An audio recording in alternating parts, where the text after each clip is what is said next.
We are a peaceful people, struggling we struggle, and we don't look for trouble, just ask around. But when outside faces, from foreign places, talk about taking over, we ain't backing down.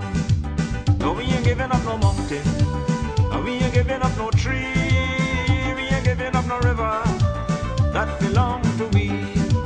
Not the one blue sake, not one rice grain, not one chorus, not a blade of grass.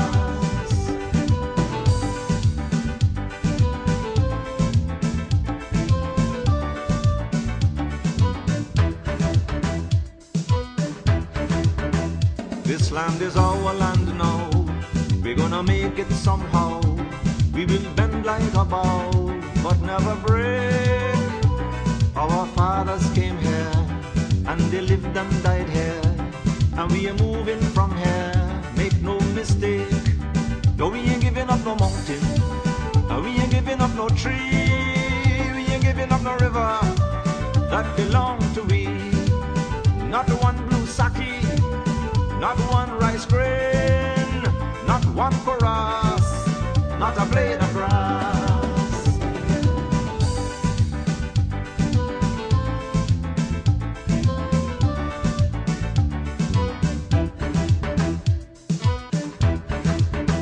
We love the open country of the Rupanuni and the Essequibo, daytime or night.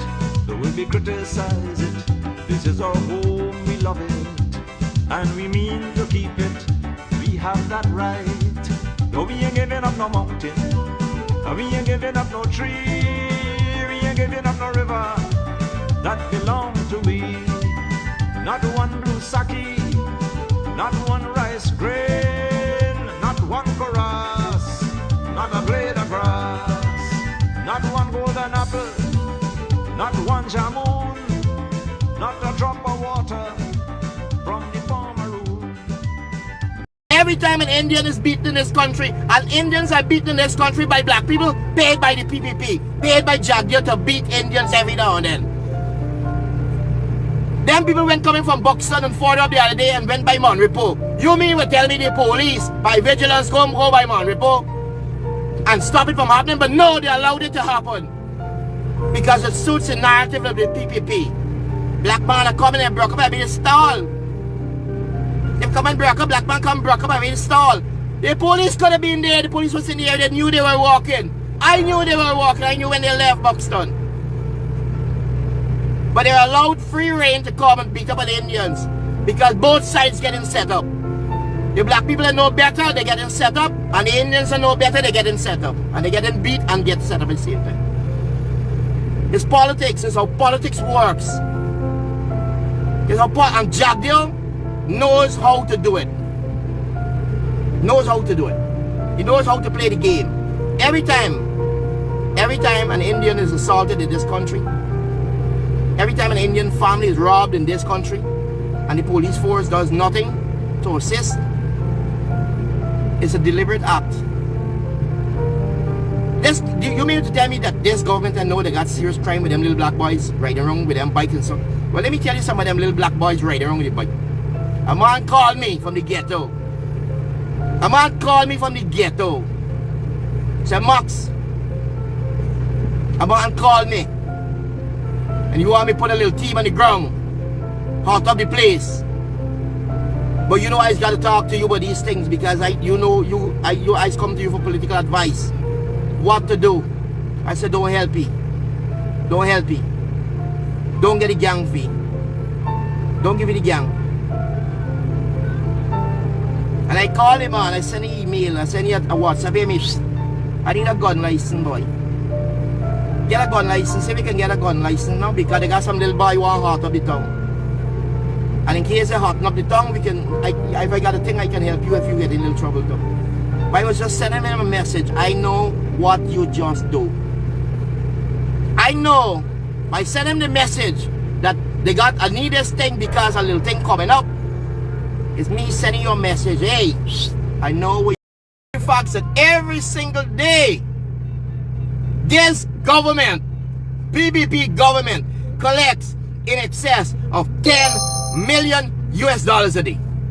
Every day. Every single day. Every single day. Right now, as I talk, from when the show started now, them bother probably collect about 400,000 US. They probably collect about 200 to 300,000 US from when the show started now. Yet they play this broke game, and then they got Glenn Lal working for Jabdio. Glenn Lal is working for Jabdio. Glenn Lal is my friend. I listen to him. I went in the camp. I walk around. I listen to the people informing Glenn of what the facts are.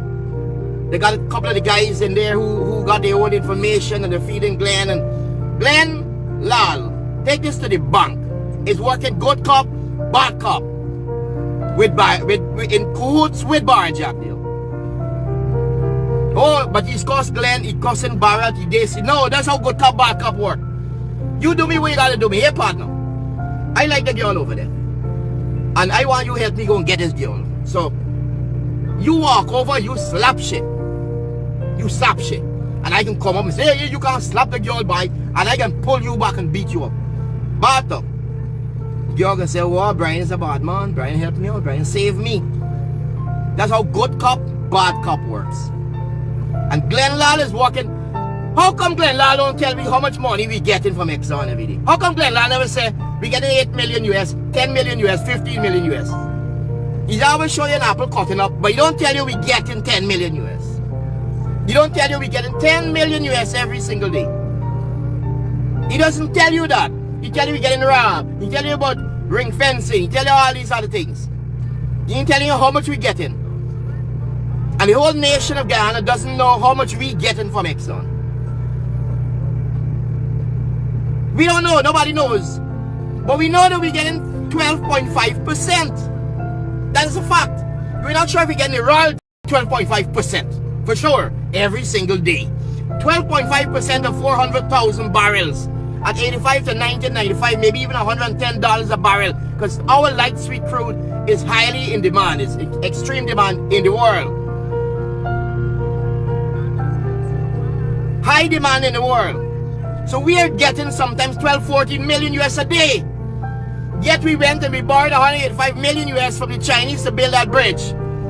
If we're getting 10 million US a day, I want y'all to listen to this. And I want Jabdio to tell me, explain to me, Bar Jabdio, Mr. Fucking Know-It-All.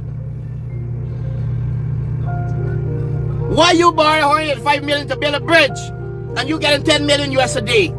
Every 20 days you getting 200 million US dollars.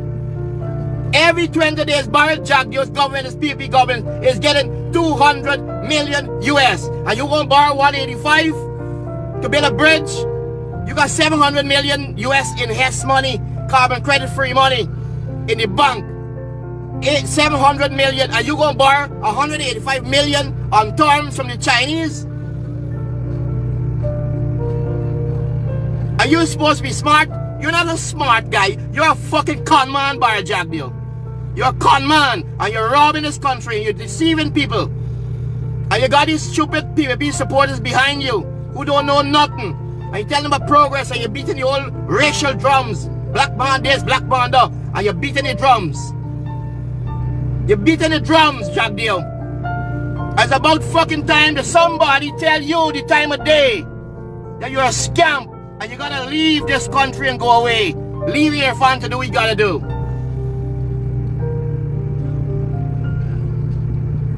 We're tired of your bullshit, Bar Jabdio. Your time is up. We don't need you no more. You had 10 years to do whatever you had to do. You did little for the people of Ghana. And you're back playing puppet master. I know why you could be the puppet master for your fun, you know. Because the people around you, I know them. And they call me and they talk to me. All of them. I know every single nasty secret, dirty secret. I know how you think, I know how you work, I know every single thing. I spent 6 months being trained by a political scientist in this country how to understand how you think, how Indians think. Trained for 6 months. At times I ain't want to hear no more. I want to hear no more. I say, no, you got to know more.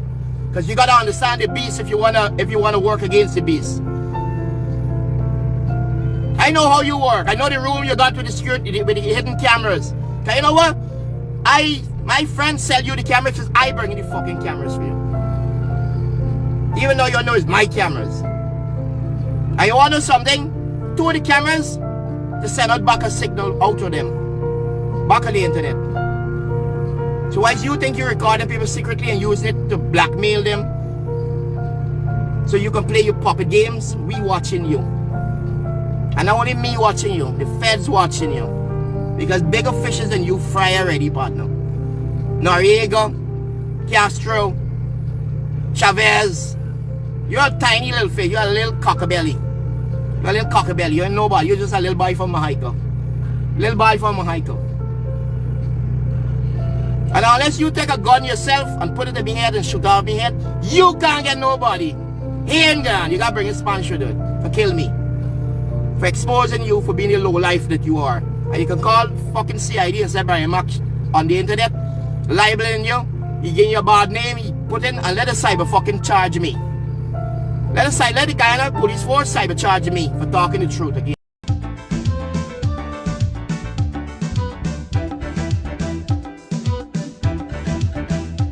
We are a peaceful people, struggling we struggle, and we don't look for trouble, just ask around. But when outside faces, from foreign places, talk about taking over, we ain't backing down. No, we ain't giving up no mountain, and we ain't giving up no tree, we ain't giving up no river, that belong to we. Not the one blue sake, not one rice grain, not one chorus, not a blade of grass.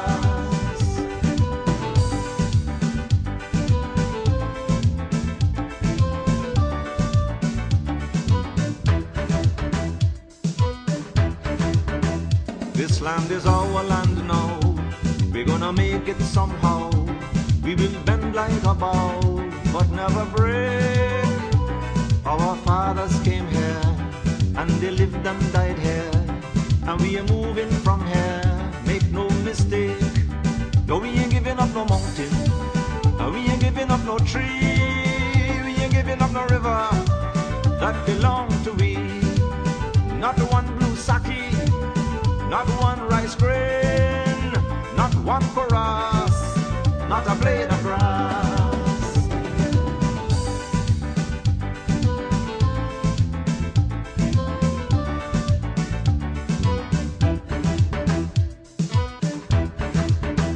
We love the open country of the Rupanuni and the Essequibo, daytime or night. Though we criticize it, this is our home, we love it, and we mean to keep it, we have that right. No, we ain't giving up no mountain, and we ain't giving up no tree, we ain't giving up no river, that belong to we. Not one blue sake, not one rice grain, not one chorus, not a blade of grass, not one golden apple, not one jamun, not a drop of water from the farmer room, not one sherriga, not one. Welcome to another edition of Voice of the Diaspora. In studio with me today is my co-host J.R. Crawford. J.R. Crawford, and we, of course, we will be having Brian Max on. A voice that cannot be stifled, and a man that will not be silenced. Brian Max, a guardian of democracy, has in his possession secrets that can bring down the PPP government. Of course, Brian should have been here already. We don't know what is happening. We really don't know what is happening here at the moment. Brian Max is missing. He's 4 minutes behind time. JR, welcome. JR, welcome. What is going on? And of course, Brian Max is coming in now. Brian Max is coming in now, and we've got Brian Max here with us. You are a bit dark there in the vehicle. If you can put some light on, Yeah. yes, we can see you clearly. Um, Move a bit Let me more. just. Yeah, yeah. No, move the camera to the other side. Yeah, right there, right there, right there, right there. We're getting some feedback from you there, Brian. Okay, that's fine now.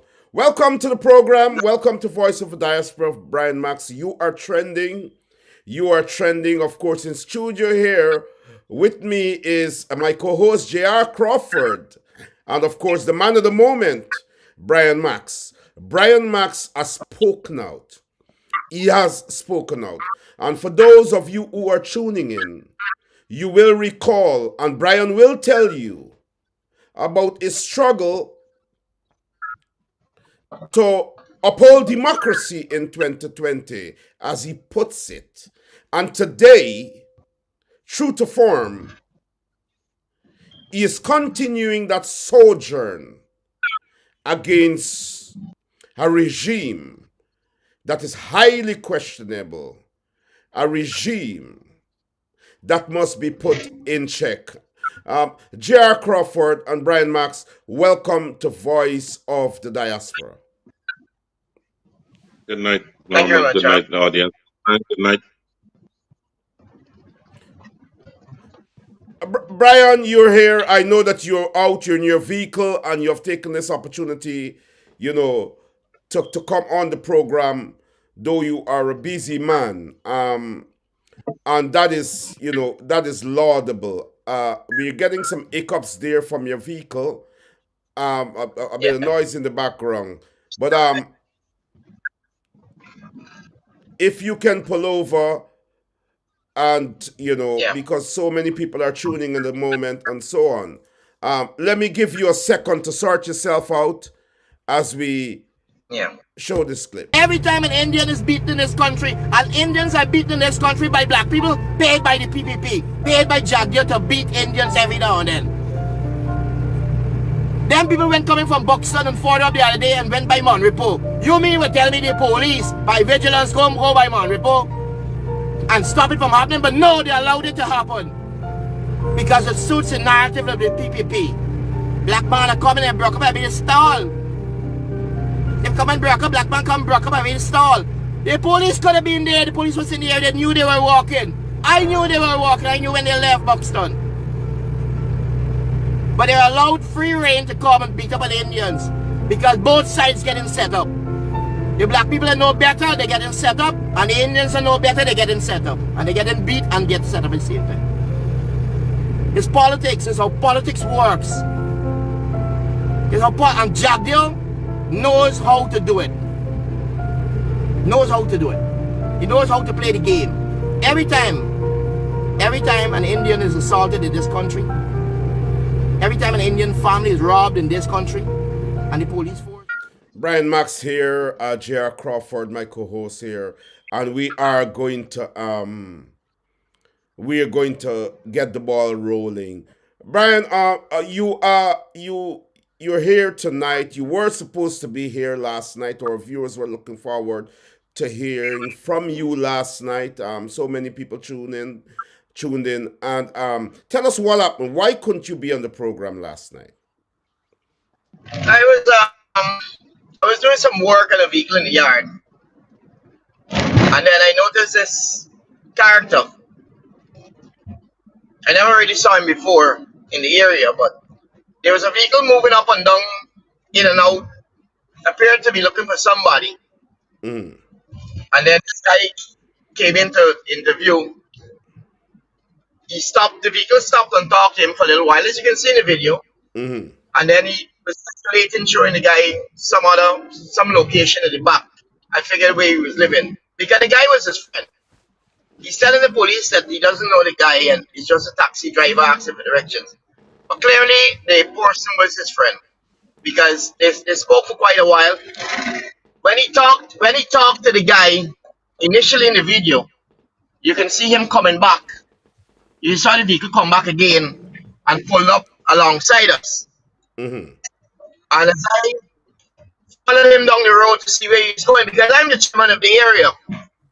I'm the chairman of the area. Yes. Um, I look out for the neighborhood because the people in the area are older folks. I'm one of the younger people in the area. I'm not that young, I'm 57, but I'm more vocal and I make sure that the neighborhood is safe. Yes. I'm the neighborhood watchman as such. I make sure that things that nothing goes wrong in the neighborhood. It's not the first time I've intervened with criminals coming in the area. I've chased them down many times before and taking them to the police and all kind of thing. So this strange individual in the place, no reason to be there, not saying where he's going and all of that. As you can see in the video, he was on the other side of the road. Mm. And then he pretended to be drunk and he came over to my side. And he was on the parapet a little bit, and then I noticed him coming on the bridge. And at that point, I came around the side of the car because I was watching him from the side of the car. And as I asked him, what are you doing? What are you doing in the bridge? What are you looking in the yard for? You live here? You belong here? What are you looking in the yard for? He said a free country.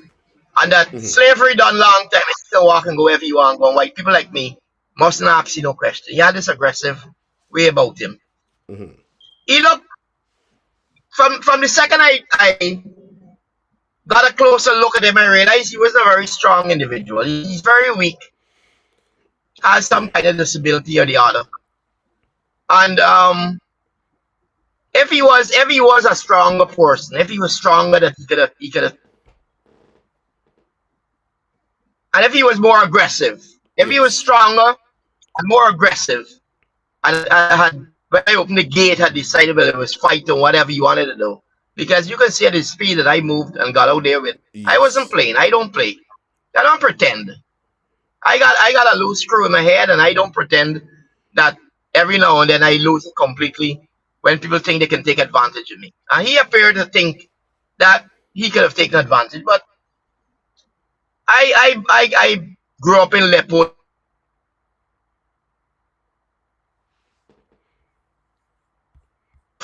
Somebody's gonna ride it whole day for you. Somebody take with your scooter and ride it whole day, go kart and ride it whole day. So you better learn to fight. And that's kids coming up, that's how kids operate. So I can defend myself. I know myself. I know martial arts, I've been training, I've been in a couple of fights and I ain't lose none yet. So I can take care of myself, and people who know me better will tell you that, well, I don't mess around. I don't aggressively go after anybody. I don't fight anybody who is. I don't start fights. I only finish fights. That's how I work. Yes. And I at this point, because if you notice, I just put another clip on my Facebook page in which an individual called. He said we can lock you up and we can be you in jail. That was just now. The person just called. I did I recorded it because I record all the calls and I took the audio. I put it in the video. With he's so stupid.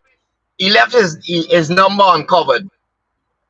He didn't use a block number or anything like that. So the number is there, and tomorrow I think it's a digital number. We can ask digital tomorrow. I'll probably go to the police and make a report in it. But I have police reporting my. You ended up in police custody yesterday, about 2 hours before you were to come on this program, based on what transpired.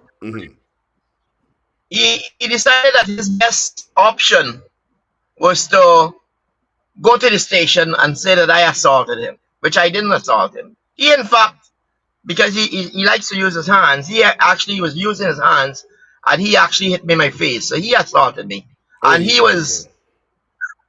Any right on my bridge. You can't be on somebody's bridge watching in the yard in this day and age. You don't go on people's bridges and just watching in the yard to see in the yard. And what are you looking in the yard for? Who sent you to watch in the yard? I don't like to speculate because we're not sure. But it's almost as if someone sent him, maybe not to harm me, but maybe to throw something in the yard that I would see it. And I would probably realize that I'm being threatened. Like how this guy called this afternoon to threaten. Right? There's a motive operandi. They did that to my neighbor. who was political for a little while, and they called and threatened them off and all kind of things. He used to call me scared. Man, Brian, these people threatening me. They sending letters that I looking over next door to my neighbor and all kind of worries, and looking at their wives and all, because they know he was very religious, and that would affect his personality as people know it to be. So it's not anything new that these actions that anybody who comes up against, especially Jagdio, would run into this, and everybody in Guyana would know. I think everybody's expecting, because I've gotten hundreds, if not thousands, of messages from people up to today after the live show that I did. Hundreds of persons writing, Max, you gotta be careful. Max, you gotta get a bodyguard. Max, you gotta know what you're doing. I mean, in Trinidad and Tobago, where the Prime Minister of Trinidad and Tobago, Rowley, actually gets into arguments on a daily basis with people. And in Trinidad, they don't make jokes to tell you the time of day. They talk to their politicians the way you should talk to politicians, as far as I'm concerned. They tell you the time of day. And here in Guyana, we seem to have this leadership syndrome where you cannot talk to these politicians. They're too big. These people who we elect to do a job suddenly become too big that you can't even talk to them in any way. They use their political connections to give you a hard time, whether it's to get contracts, whether it's even if you do a private contract, they call up people and they pull. For instance, the same guy I was just talking about, they pull all they call up. He used to get some contracts from CEDA, the Canadian mission here in Guyana. They call him up and say, hey, don't give this guy any more contracts. You end up selling all the equipment and going on a trip overseas, because you suddenly realize that there's not, although he's not as aggressive as me. He's a very calm person, but even in his calmness, just voicing an opinion against the grain of what is expected, they didn't play with him at all. And he actually played a very big role in 2020 in hosting shows, talking about elections and informing people of where the election was and what was happening. So at the time it was all good, beautiful and perfect. You're representing us. Well, you're representing us. You're representing a position that suits us, and that's the PRP. He was representing a position of, let us count the votes. Let us see if democracy can prevail. Count the votes and let the chips fall where they may. Whoever wins, wins. And that was his position. He had no made no attempt to pick a side. He was simply saying, count the votes. Like I was. A lot of people mix up democracy. A lot of people mix up democracy for picking sides. Democracy is a thin line. Half the people are going to agree with you, and half are going to disagree with you. That's a thin line that democracy runs on, and that's a thin line that I'm again walking, because I'm speaking up for democracy, and I'm attempting to stop what I see as a growing dictatorship coming out of a person who is not even elected to the presidency of his country. The president of the country is a nice guy. He's always having fun, being a nice guy, dance every now and then. He's a jovial guy. On the other hand, you got the other guy who wants a third term but can't get it because the law prohibits him from doing that. But through his little games that he plays as a puppet master, he thinks that this is his third term, and he's gonna run the country from behind the scenes as Putin did when Putin was the prime minister, and he played the game, and so he wanna do a Putin in Ghana. Jagdeo wants to do a Putin in Ghana. He wants to become the next Putin. That you don't have power, you don't have the presidency, but you're gonna control things from the side, from the back of it, because everyone in the PVP is afraid of him. The vindictiveness of him, they allow him to do what he wants. So when he comes up against somebody like me who's unafraid of him, and with such strong belief in democracy, that the country must be run in a particular direction. It must be run with respect for the judiciary. your police officers, your police force, your army. You can't, because it suits you. You better disobey the constitution and the norms of sin, of allowing the right people to be in the right places. You can't just decide that I don't want that guy. I don't want that guy. Look at the head of the army. He was pushed through the ranks, and a lot of people were displaced to allow him to become the head of the army because Jagdeo likes him. But little does Jagdeo know, he would have been better off getting an Afro-Guyanese that is favorable to him to be the head of the army than to put an Indian to run an organization that is mostly black people. You would have been better off trying to find if you can get a black guy in the army who is not political. He doesn't have to be political. You don't want him to be political, but you just want him to be able to say, well, look,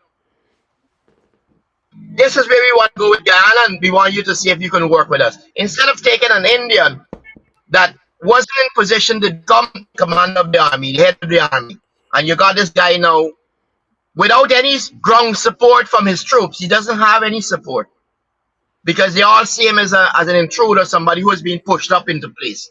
So it doesn't augur well for the running of the army, the Guyana Defense Force. It doesn't augur well because you have a guy who is seen as a puppet for the vice president of the country.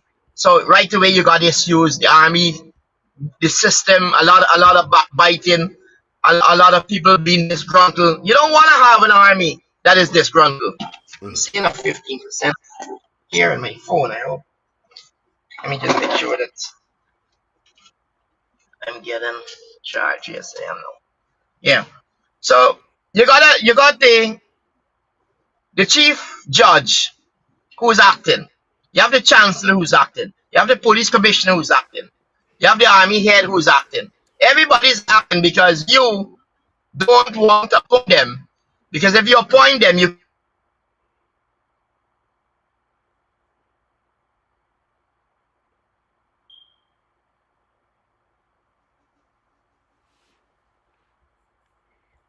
Getting a bit of static there from. we can get his number tomorrow. We can get his number tomorrow. We can deal with the individual through the Guyana police force. We can get the police force. I'm gonna go make a complaint in the morning. Take the message that he sent, and we can deal with the matter. You broke up you broke up a bit there just now. You went static a bit there just now. You're talking about a message somebody sent you. Who is the person that sent the message? And I don't know. I don't know individually. It's a number that came up. I actually got a little video on my Facebook page because I took the audio and I put a screenshot of the It broke up just some because the person tried to call back into the program. Okay, but let's go straight into the program, Brian.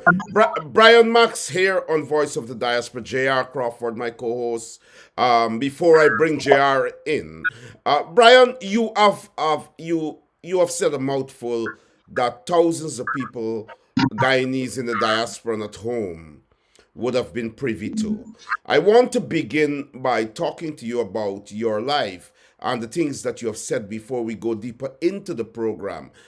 You spoke about Glenn Lal. You said Glenn Lal, the owner of Kaichor News, is a friend of Jagdeo, and he's playing good cop, bad cop. Many people who were commenting on that aspect of the life, that your life that I posted, they were saying that give us more evidence, tell us more what you know, because we think you know things. Now, talk to us about Glenn Lal, who is fighting really hard to expose this skullduggery in the oil industry, and so many people are admiring Glenn Lal. You have come now to the general public to say that Glenn Lal actually is a friend of Barra Jagdeo and that he is benefiting. Tell us, expand on that for us. He benefited in the past because Glenn Lal and Tony Yassin owns Guyana Stores. The Guyana Stores Complex, Universal Building, he owns that with Tony Yassin. He got that from Jagdeo. He owns Booker's Garage, what used to be Booker's Garage, it then became Guyana Stores Garage. He owns that building as well. You said Jagdeo gave that to him? He sold it to him for next to nothing, and they never even paid for it. That was when he was Wow. in Jagdeo. That was a good friend with Jagdeo. So they fell out over Jagdeo finding a new friend in Bobby Ramroop. Well, Okay. Soon as Brian started to talk about this whole thing, we're it's getting the stuff. same prank caller guy, same person who send the message is trying to call again. So every time you get a little disruption is when the phone tries to take over. Yes, but you know what is happening? Every time you're trying to make a You know, pertinent point, they're calling to disrupt it. yeah, I will have to go in and block the number from calling. Yeah. Go But ahead. we on the You're live. talking about the Bobby Ramroot stuff and so on. Go ahead. Let me go through this. Jagdeo through his largest friends. If you're a good friend with Bar Jagdeo, as we seen with Critic. Critic is now getting a contract close to $1 billion to do some pump or the other. A Yes. pump that is not really needed. We haven't had a flood in that area and whatever. But anyhow, he got the contract. And he got the contract even though his company is a new company. Somebody is calling Brian Max every That, time. that's Yes, go ahead. anyway, You need to block that. going No, because you need. It is deliberate. They are trying to interrupt the program. You need to go into that number and block it. Go into your phone and block No, let me that number. Norman, all he give me has one to do second. is with his do not disturb, Or put the phone on and do he not won't get any disturb. call. This is the PPP machinations. They're watching the program and they are. JR, what do you want to say in the meantime before Brian comes back in?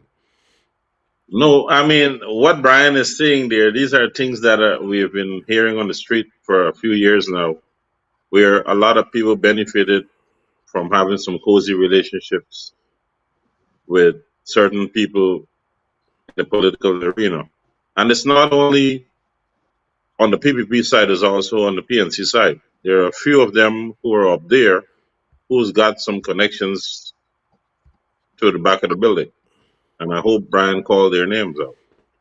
Well, tonight is going to be a program where we will see what Brian has to say, Brian Max has to say. And, of course, we will talk about, you know, maybe potential threats to silence him and so on. Brian, you're back. You're back. Someone said in the comment section, they may want he talk the things. People are interrupting the program. Your voice is very powerful. Go ahead. You were saying Yeah, I was talking. What was I talking about? you you were The you were talking now about the let's go back relationship to between Bobby Ramroop and Jagdeo and the favors he does. right. So favors for friends. Favors for friends is like that massive piece of land in Eccles in the back of the Providence Station area, in which was given to a Chinese investor to almost a square mile of prime land that was sold to a Chinese investor for some unknown amount of money. He just turned up one day, next thing you know, a huge fence was being built. The Chinese investor suddenly sees construction. They're calling in again. They're calling in Brian again. And that's a deliberate act. They Brian, bought the is someone ringing you again? the person's ringing all the time, Well, and I'm not getting it listen. built to the We block no, it. I hold was on, blocking hold it. on, hold on, hold on. We will go for a short, Brian. We'll go This is for a my short. phone line. This is my number. We will go for a short break, and you can go into the phone, put it on no disturb or block No, the number because they are interrupting the program. And so what I'm saying to you that you can come off the live and call back in. Go into your phone, make sure you put it on no disturb, block the number because this is the PPP trying to interrupt the program. JR, and we see what is happening. JR, look, go ahead and talk to the people until Brian calls back in. And let us, before you speak, let us go for the short break and give Brian some time.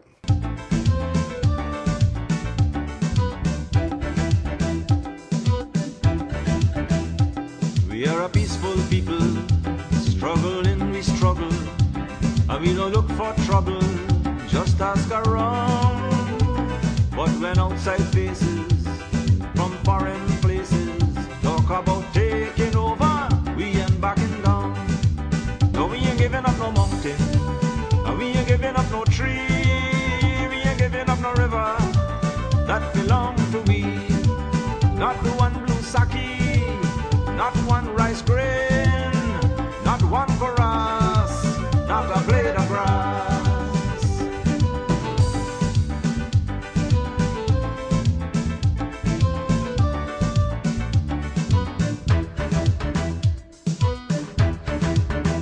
This land is our land now, we're gonna make it somehow.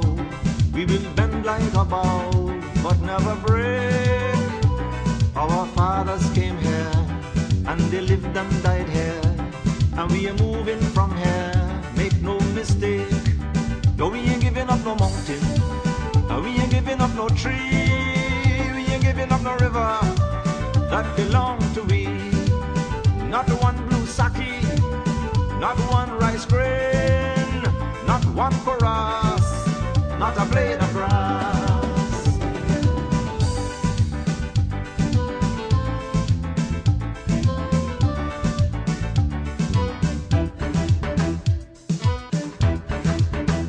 We love the open country of the Rupanuni and the Essex Cribble, daytime or night. J.R. Crawford here on the program. Brian Max has been, he's cut off. Hopefully he calls back in. Of course, you know that we are getting some interruption, and this is what the PPP does. J.R., what you think is happening here? No, well, whoever is calling, they know that they're going to disturb his vocals. So what he has to do is put his phone on do not disturb. So the calls wouldn't come. The phone would ignore those calls, and he would be able to continue uninterrupted. I would like to hear what he has to say on the Marriott issue. I find it strange that you're selling something that is making a profit as compared to a Gaisuku that is taking taxpayers' money for so many years, and it's not millions, it's billions of dollars. But Max, from what I have uncovered, Max has a lot of dealings to do with the people, in high positions. So he knows a lot that will damage certain people's status, and that is a big worry for them right now. But my thing is, if you were doing the right thing from get go, you wouldn't have to be worrying about Max and what he has to say. And that, I hope people learn that it's better to make a little bit honestly than to try to get a whole heap of money, and you're doing it on a dirty trend. And that's what Guyana has gone into, that dirty rut where everybody is on a money grab without integrity behind. It's a sad situation where we have become as a country. It's a very sad situation. We have Brian Max back. He's trying to settle in. I hope that he would have corrected the situation in blocking the person who is interrupting the show. J.R. Dennis Adams said a very good point you made there, and Brian, you're back. You're back. Are you okay there now? Yeah, I think they're calling on. I have two numbers in this phone, so I think they're calling on the other number. I blocked one of the numbers. I don't have one of the numbers, so I'm gonna have to change the other. If they call back, I'm gonna have to go back and switch back to the original number I was using and block the other number from calling it. It's just it could be. I'm on the road doing some work, so Well, so I just many I people just are tuning in from across the diaspora, and there's so many comments are coming in. People are looking forward to hearing from you here, continue hearing from you here. I want to. So we were talking about Glenn Lal and his relationship with Jack Dio, and whether what he's doing in exposing the oil is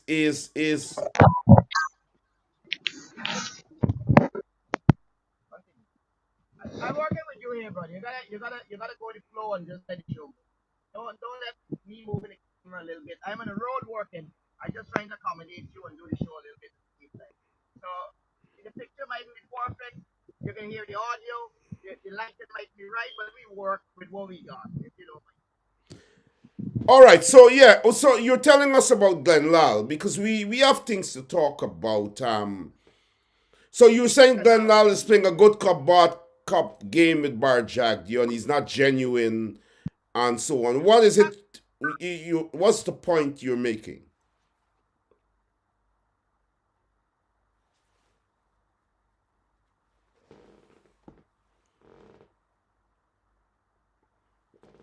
JR, I Yes. think It I seems think Even though, yeah, yeah. Brother, they got nothing to do. My own, the other phone have a number. Even though the two numbers are there.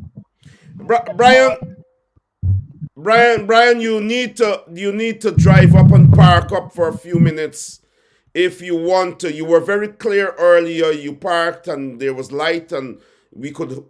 we. Brother, But you can't. You have to.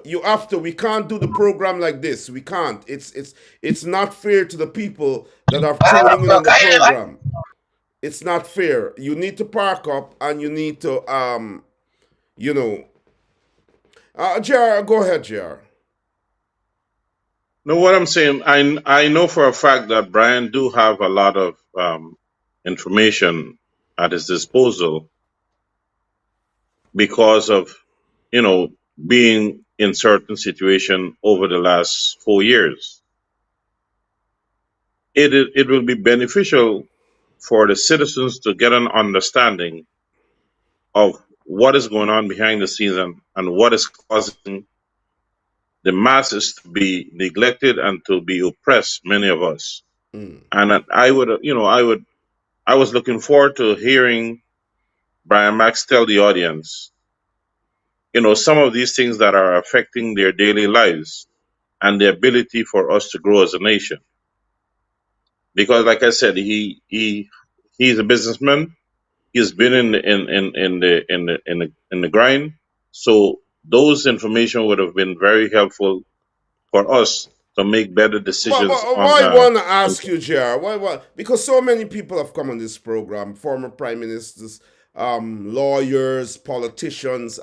Nigel Hughes was on this program, was busy, was traveling. Nigel took the time out to find a place to do the program with respect for the viewers and for the program. Nigel would have, taken the time out to prepare himself. And you understand, Prime Minister Hamilton Green, so many people come on this program. MP Annette Ferguson, loads of people. And they are given advance notice and they put aside what they have to do because they respect the people. Here is Brian Max driving in his vehicle and can't even park up to talk to us. What do you gather from that? Well, everybody has him. Brian is a person who, when he has to get something done, he goes after it. So, we have to understand everybody has a different personnel. And Brian is a guy that is who he is. And, you have to look at it as he's being true to himself and not somebody who's putting on a show. But I fundamentally I think that if you are going to reach No, out to I guys, understand. I understand it. no, I'm just The saying point you're trying this. to. Fundamentally, if you're going to reach out to Guyanese, because you have to respect your own people. As Guyanese, if I have a show to do at 9 o'clock, I will come on at 9, even if I'm tired, even if it's 9 o'clock in Guyana is 1 a.m. in the morning. I should be sleeping. But you have to respect your people. You have to. It's a duty. We're duty bound. You understand, to deliver. And I am personally, and I'm outspoken. I'm personally disappointed by this. Because people are awaiting and they were prepared and they're taking time out from their busy schedule to tune in to hear him. Well, and this is hopefully, what when we're he gets getting. back on, And that I, I he am, would I speak. am, I am actually disappointed, and you know, I'm really disappointed. But yes, Jared, go ahead, talk to us. Yeah. So what I'm saying, what we are hoping to hear from Brian tonight. I know some of the people are already aware of those, street talk of who's been aligned with who and what were the benefits. Yes.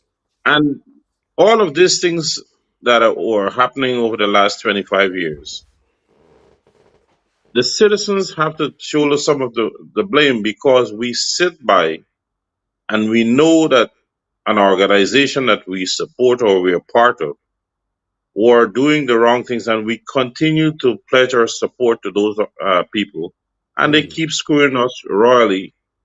And that there is where that the citizens of this country must become owners of the country and put their foot down and says, you know what, I am part of this group. Yes, my grandparents and my parents were part, but this is not the right behavior. So I am not going to support. I'll withhold my support. And sometimes you have to cross the street to make a point and to do the right thing for the communities. Many of us on both sides of the political divide were not and do not want to do such a thing. And that is what is holding us. We're not strong enough to get out of the normal routine and make a change so we will benefit. And plus we're too selfish. We're always looking out for what we can get for ourselves and not what we can do for our communities. And it's an unfortunate behavior I'm seeing here in Guyana. But until we start to change our behavior and look at, at what we can put into Guyana instead of what we can suck out, only then will Guyana become a better place. And it's a hard thing to get people to put the country above their personal needs because we have gone into this money grab mode that all we think about is money, money, and nothing of what we can build this country. Like the old folk says, one dirty builds a dam. We don't want to build a dam, but we complain that we don't have a dam to travel on because we are not doing our part. What do you think about what Brian Max was saying in terms of Glenn Lal and the relationship with Jack Dio and the good cop bad cop? I would love your opinion because so many people are tuning in and they Well, want to hear from you. um, during the election, leading up to the election and after, Glenn Lal was tearing into the coalition. We know that. We've seen it. It's in print. And there is a viewer here, Cheryl Thomas went, and she said the same thing back 4 years, 3.5 years ago. And suddenly Glenn Lal, you know, came on the other side. You see, when we align ourselves, we have to be careful what we say. In today's world, our comments do not disappear as it did 50 years ago.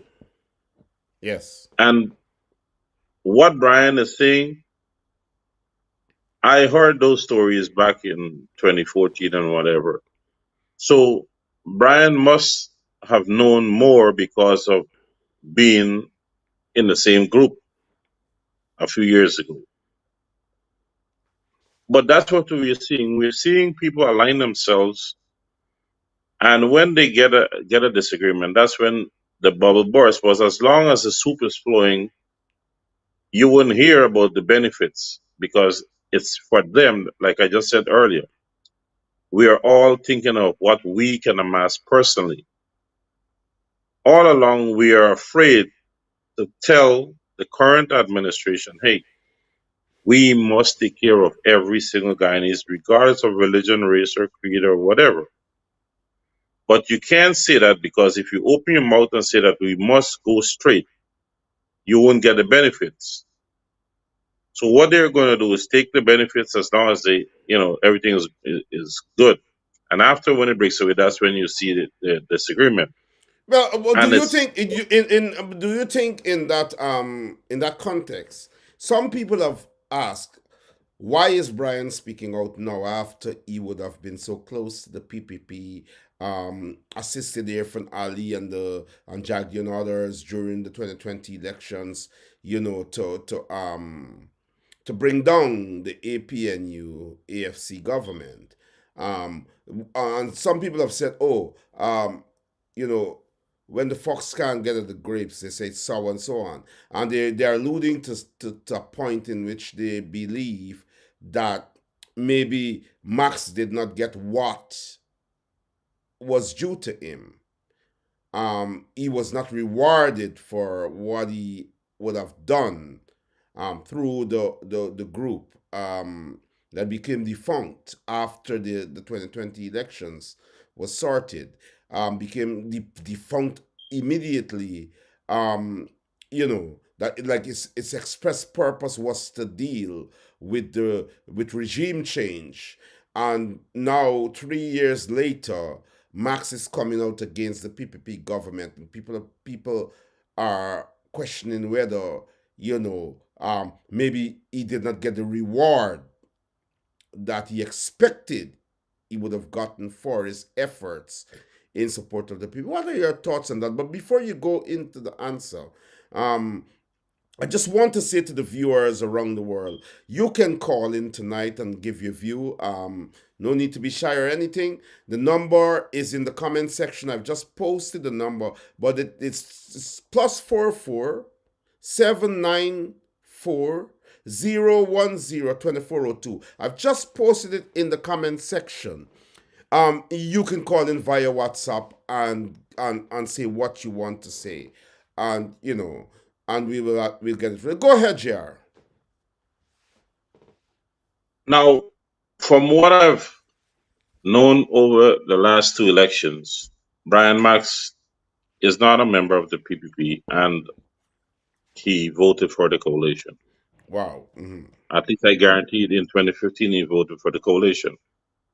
Now, what you just said could be true, but we don't have that guarantee evidence to say, well, that is what happened that caused Max to be who No, he is I now. said people are Right, that's what I'm speculating. Yeah, saying. yeah, yeah, We yeah. don't have that evidence. But what I know, and I do appreciate it through my years, I've lived a long time. It takes a lot out of a person to come out and speak out about a group, an organization, a body that they were part of, that they did not do the right thing. Max might have been promised something, I don't know, or Max might have initiated that there are programs that need to be handled. And when he saw that this wasn't happening, it aggravated him, and he decided, hey, I'm going to speak out. And it takes a lot more to speak out, especially knowing the seriousness and the consequences that could follow Yes, to, yes, to speak out. So you have to cut people slack when they speak out, because they might have made a wrong decision. We all do as human beings, and we align ourselves. It's just like looking at a woman and feeling, hey, this is the right woman to make my life. And when you go in there, it's hell. You have to bail. So I would not want to hammer Max on it until Max says why. And, once we get the information from the horse's mouth. But I have spoken to a lot of PPP members who who did not support in local election, who will not vote in the coming election, because they're totally annoyed with the behavior of the current administration. And a lot of people are coming out now and saying it. They're not saying publicly, but we have enough resources not to be an oppressive entity and to take care of Guyanese, because they're not, the PP did not win office through a war. They asked the citizens for a vote. They got help from outside to be installed. So there is no need to oppress people. We are squandering our natural resources income. We are blatantly not talking to the owners of the resources what their money is being on. When you have a government that is disrespecting the population, it's only a matter of time where their own support base is going to put a full stop. Not only Max, but thousands like Max is going to stop and vote for somebody else because they do not agree with the behavior that is Yeah, we're but it's seeing not. now. But Jerry, it's not what we do. It's how we do it. And I'm quite disappointed tonight. And I understand the fear factor because after being pulled in by the police yesterday, that event and the ensuing things that happened throughout the course of today could have caused Max not to want to sit down in his home and sit down behind his computer in the quiet of his abode to do a proper interview in which he's uninterrupted. He's not driving and so on, and speak to the Guyanese people. I believe that the live he has done made an impact, but it was his opinion. Now he's being called to programs to speak. There is an issue there, and I strongly believe that's why he was pulled in by the police yesterday, and that is why they sent someone and so on. But if he said that he's not afraid of being killed because he has information on the PvP that CNN and the Americans and the British would get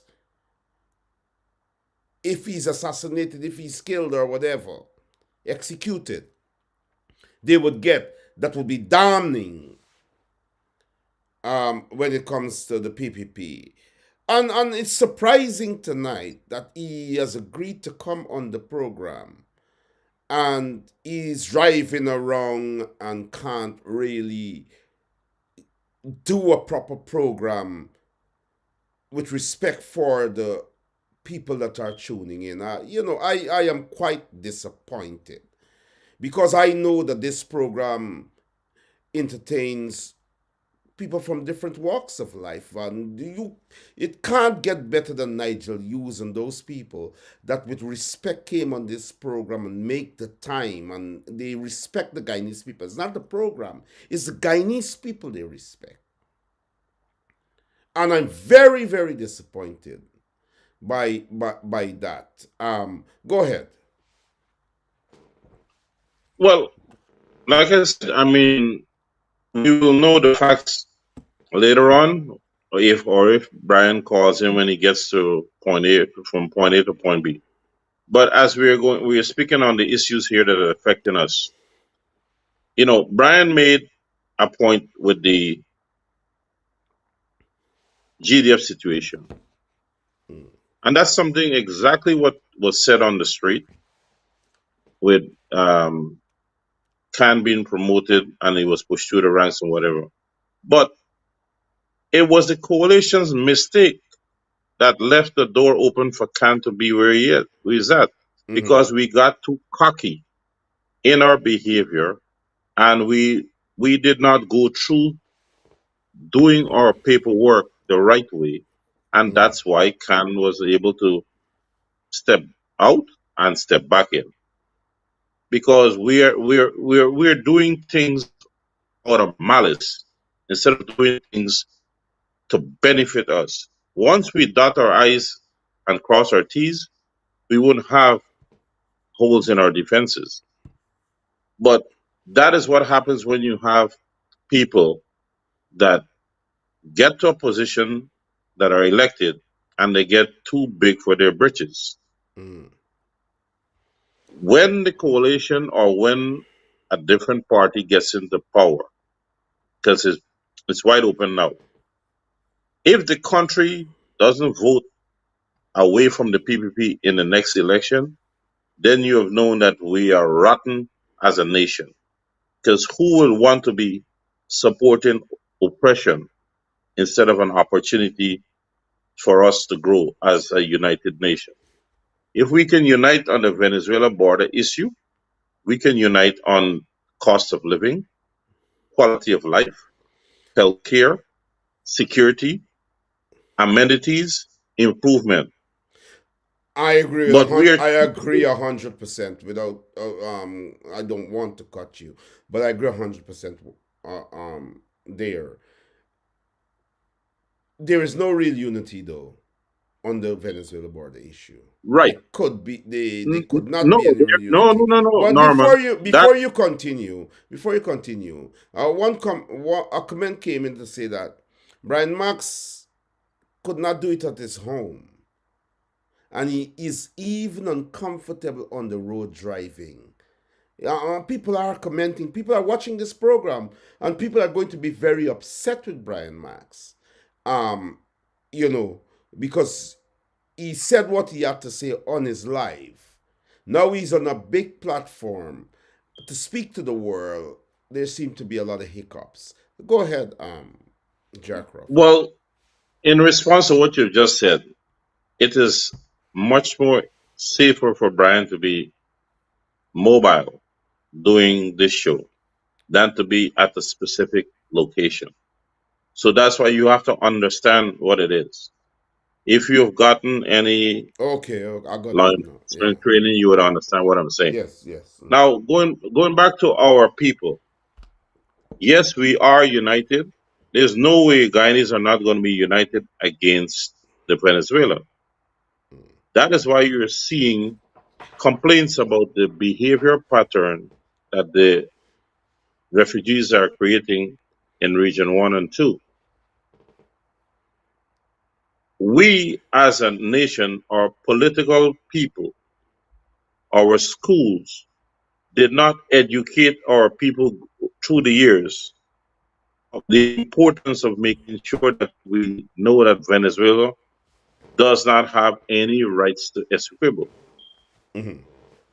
Just like how Venezuela were pushing the false narrative into their people head that Essequibo belongs to them. That issue settled from since 1899.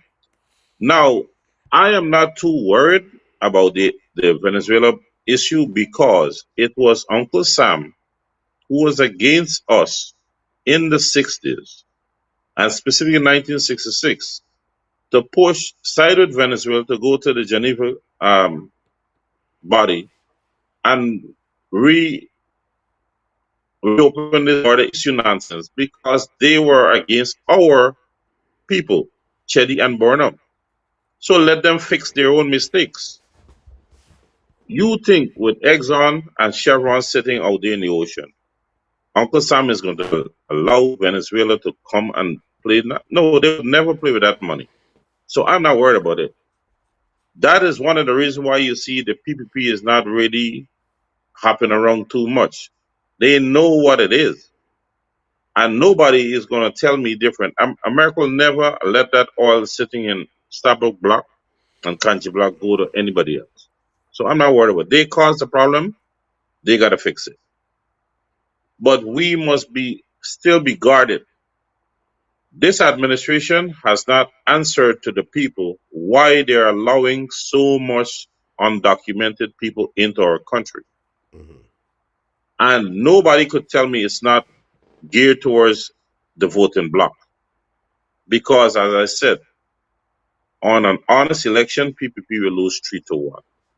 They don't have that support. Wow. I am telling you that. The mixed population is no longer in the 20s. You walk around the streets of Guyana, you're going to see how many mixed breed people. And that is the dangerous number. That is the major guy on the scale. J.R. Joe Red has just asked in the comment section, why are you guys trying to get Max killed? Are we trying to get Max killed? I don't understand her question. So If we are trying to get max scale, I live in Guyana and I speak out, and I don't worry about who's going to shoot me or not. I choose to do it. You understand my point? So I don't understand that question if we are trying to do something harmful to Brian Max. No, no, that's not what I think Joe Red is saying. Joe Red is actually saying to us that Brian being on this program, the wicked and evil PPP will go after him, and based on him he driving on the street and can't really be on the program properly, and he can't be at his home as you said, because it's better for him to be mobile. I think what Joe Red is saying is asking a question, not to diss us, but to say, you know what, like you guys trying to make Max get killed, you being on the, Look, you get what I'm this is saying? this is this at this juncture for the stage where our country is. There's no time for these kind of questions because every day that we sit back and wait and clap our hands together and says, "Oh, we need help from somewhere," we are losing as a nation. Somewhere along the line, we have to go strap our boots on and make the point. What he is saying, we need to be our brother's keeper and sister's keeper now because China is going further and further into the abyss. So fear factor has to go out the window. There are a lot of international elements that are looking at the behavior of the current administration. Don't think that they have a free for all because the ones who push them there are not there anymore. And if we as the citizens do not open up our mouths, then how are we going to have help from other people? Yes, the majority of the work has to be done here. I'm not seeing the opposition as a forceful entity right now with its current leadership. Yes, we need international help, but the major work has to be done here. Everywhere in the world to change from bad to good, the people have to come together to get it done.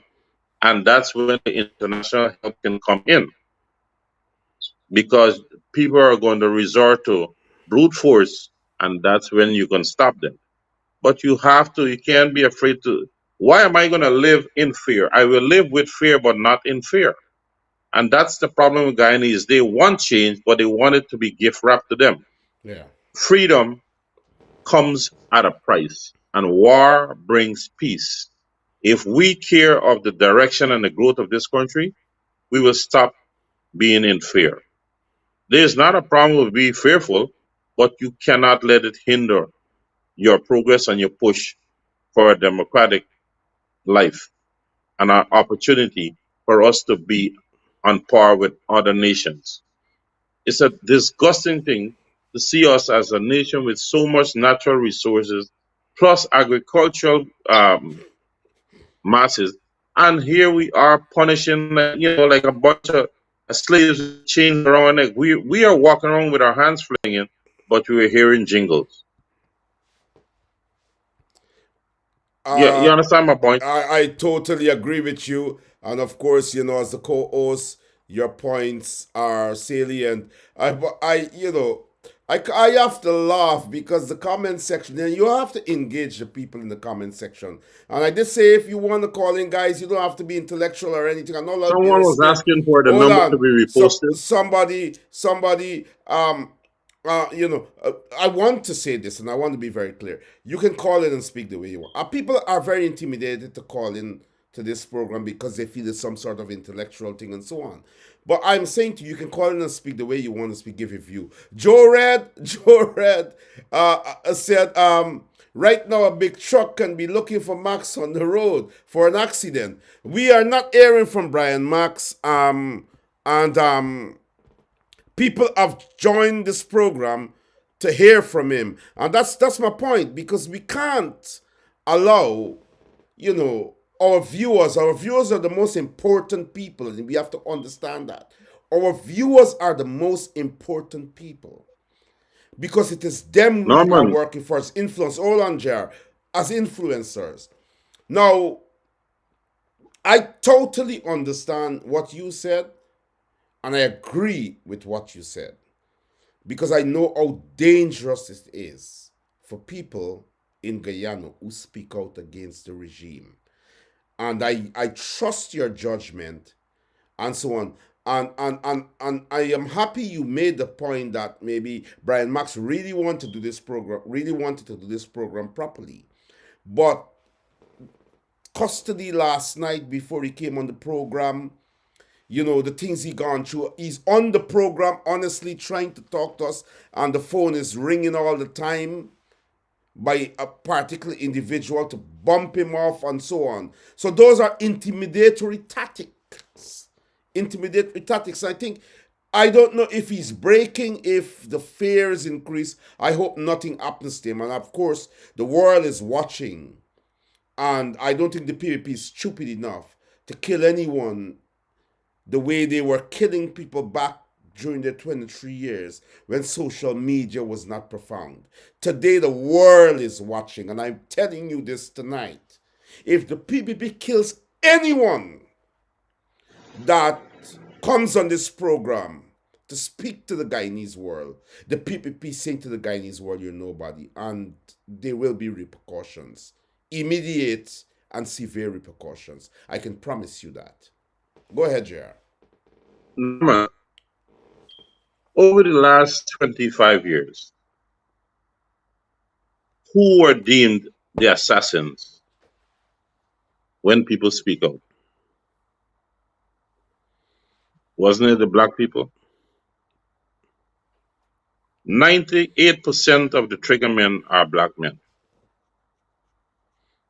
So you see what you see, remember Brian said it last night that they are paid to disrupt the East Indians and create that division, that hatred for each other. And that is what I'm talking about. We as a nation needs to speak out. If we know of somebody who is into these dirty deeds that is causing friction in our communities and they're bad apples, they need to be expired. We have too much at stake to be divided, to be living in fear. We have a place where we don't have hurricane, we don't have tornadoes, we don't have snow. A little bit of rain, yes, we'll deal with our flood, and we'll make adjustments. Guyana is such a beautiful country. We have so much space, we have a clean air, and we are allowing it to go into ruins just because a few people wants to become the richest people in the southern hemisphere. Well, they probably are We already the richest people. no, we can look, Norman. I can tell you straight up now. I wouldn't say it on a program. All these cats that run around with all this money, there is a way to neutralize them legally. Simple, because 99% of them cannot produce the footprints of earning those monies that they have. So everything they have would be end up being state property. But I'm I, saying, but when you look around, I wanted to ask Max this thing. Max is very familiar with the Marriott situation. Max could The be dead. Max could be dead right now. We have to check on him. Max said, no, nothing's gonna happen to Max, bro. Just leave it alone. I know what I'm telling you. Nothing's gonna happen to Max. But what I'm saying to you, I wanted him to expunge on the Marriott situation. Here we are trying to sell a profitable entity for peanuts, and we're holding on for dear life to the sugar industry. You see, and the people that is supporting the PPP right now, when you look at this situation, the sugar industry, privatize it. They will still have to employ people, but you're setting out an entity that is bringing income into our country, and you're holding on to an entity that is sucking away your goods and services. What should be to the old folks, to our schools, to our young generation? We're not having all those billions of dollars that's going into the sugar industry. We can buy enough sugar to support our country, and we can put so many programs in place Four-year But universities, accredited that is academic, and I have to say this to you. That is academic. What you're saying, what we can do, it is not being done because we have a wicked and evil regime, and that we should not be extrapolating here what can be done when we know that what can be done is being prevented by a nasty and horrible regime. It's an insult to the people on this program to extrapolate on those things, knowing what is preventing it. The point here is this, JR. For Guyana to change, we have to get rid of corrupt and evil and wicked politicians. We have to. The PPP is replete with wicked and evil politicians. I have a track record of holding my own party and government while it was in office accountable, because there are wicked politicians even on our side. What we are doing, being influencers, is saying we are putting Guyana first, and that no matter who it is, regardless of what party they belong to, the manifestations of their actions must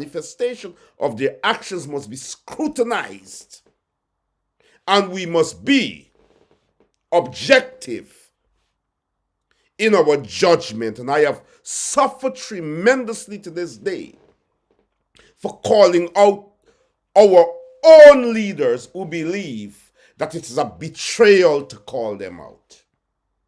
And so, looking beyond the partisan political situation, we have to understand that we as citizenry must look at both ends of the divide and look for the rights and wrong, to laud the rights and to condemn the wrongs, regardless if it is those in our own camp and those to whom we are supporting. And when we reach that age of maturity, Guyana will begin to change. Bara Jagdeo has been in power for decades by de facto means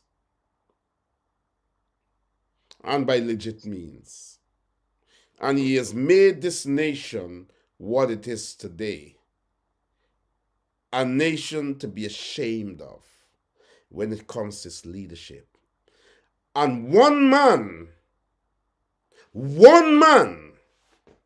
has defied intellectuals, lawyers, university graduates, people of substance and social standing, caliber and class in Guyana, judges and politicians. He has defied every one of them. This is the Guyana we're living in. I Wait, disagree. JR, hold on. You can. Hold on. In the UK, in America, politicians are held accountable. When you cross a line, the country rises up against you. There's no, you can't tolerate that breaking of a boundary, right? Hear what I'm saying to you before I let you disagree with me. Express why you disagree with me. Hear what I'm saying to you. Yep.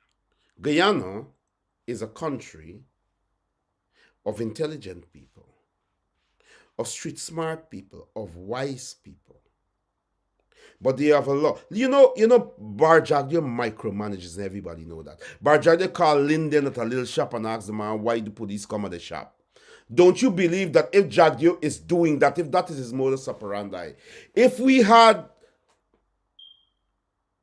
2,000, 4,000, 5,000 young people being killed extrajudicially under Jagdeo's presidency, don't you believe he knows about it and that he would have had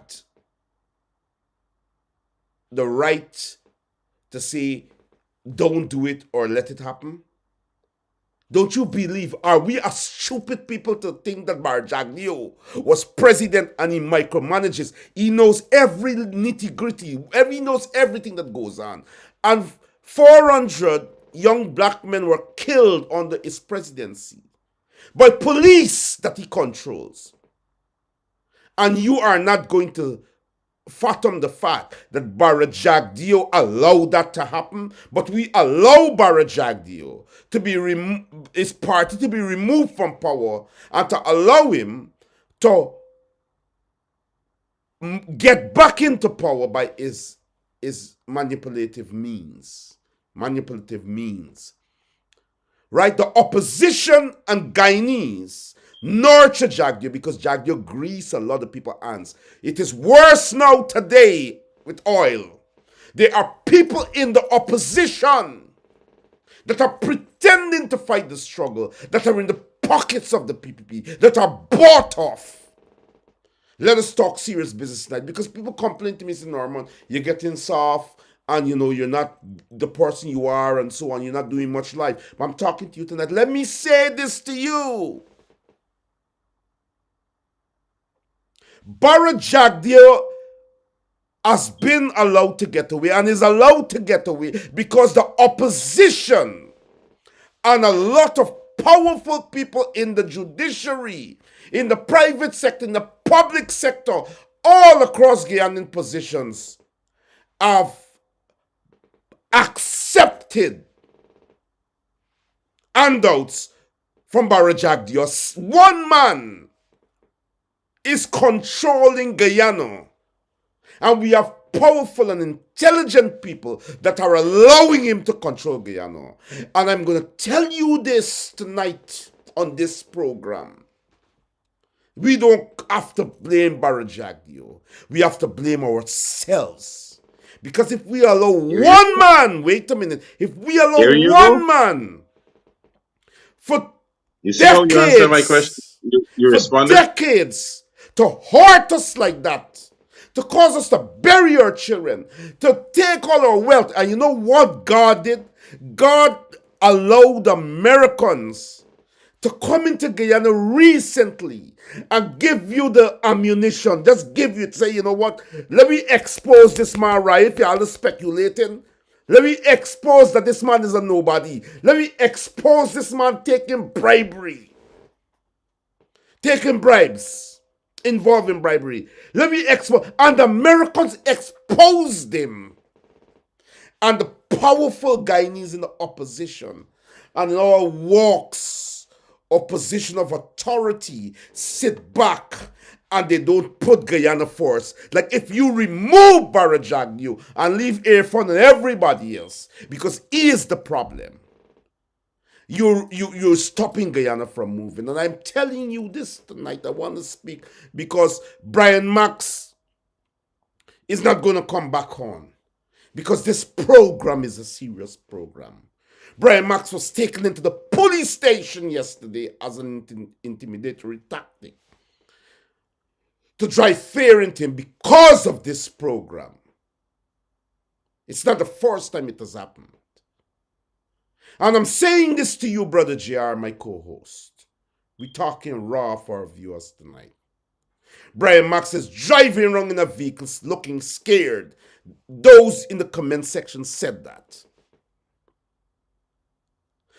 because he agreed to come on this program and because this program has given him a platform. I promise you before I let you speak, and I promise the Guyanese people at home and across the world, that it is inevitable that Barra Jagdeo will be brought down. And it is inevitable that Barra Jagdeo must face the long arms of the law in Guyana to be made an example that history and those who are coming after will know that there will never be another Barra Jagdeo. And you know why that is not happening? Because we have people with titles and power and positions that are benefiting because Jagdeo says, I don't like them, but let them get this. He take that. He take this. Let me get this. Let me silence he. Let me take this. That is Barra Jagdeo. And he has ruled this nation single-handedly because they are toothless people who come out to the ordinary with plates in their mouth looking like they got diamond and gold and the teeth strong, but they're really toothless. And my heart cries out because we need those people to help us to create the revolution that will bring Guyana to where it should be and to liberate the people of Guyana. Barra Jagdo decides single-handedly, J.R. Crawford. He decides single-handedly, and I let you speak now. He decides single-handedly whether Venezuelans come in or they don't come in. He decides whether they will be allowed to vote, whether they will get their papers. He decides single-handedly. And we have so many powerful people outside of the PPP that sit back and allow it to happen. This country is wicked not because of Jagdio. It is wicked because of the people who are supposed to stop Jagdio and those who are Jagdio's surrogates. The people who are supposed to stop them are benefiting from the nasty, horrible poison pot that Jagdio has allowed them to feed from. And if people rise up to stop this rot, they must stop those in our camp first before they go to Jagdio them. Because we have some wicked, hypocritical, nasty people in our camp. And I apologize for this passion, but Brian Max is not calling in. We know this program, we know what it is. And tonight I have to speak to my viewers because one thing you could say about Norman Brown, with all the enemies he's got, with all the envy and the hatred level towards him, for decades, I have stood my ground. You could never have me in a scandal, and you could never say I've compromised. Even when my own people turn against me, I stand up and I fight for them nevertheless. And this program remains strong without any help or support from even some in the opposition. It remains strong. It remains strong because the people across the diaspora that were told bad things about me see me for themselves and they continue to support. I'll tell you this, sir. I'll tell you this tonight. If it is up to me